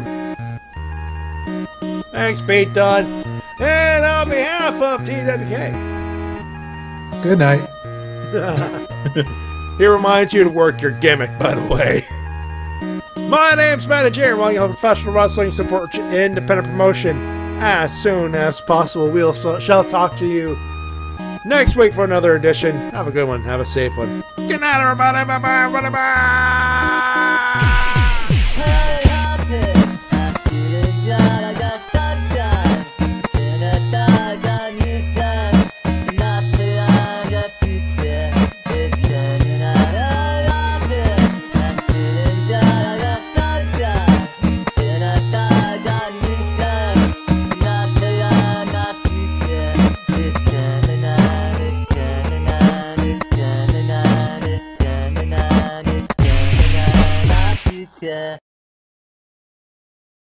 Now, Frankie, I accept the fact that you don't want to be a wrestler like your pappy. I'm just happy to come down here to watch you work out. Hey, I got a shot at the belt. And I've been working on this new move. It's called the Vader Salt. Could I see it? Of course you can. Yeah. Move one step to your left. Yeah! All right, Dad! Yeah, son.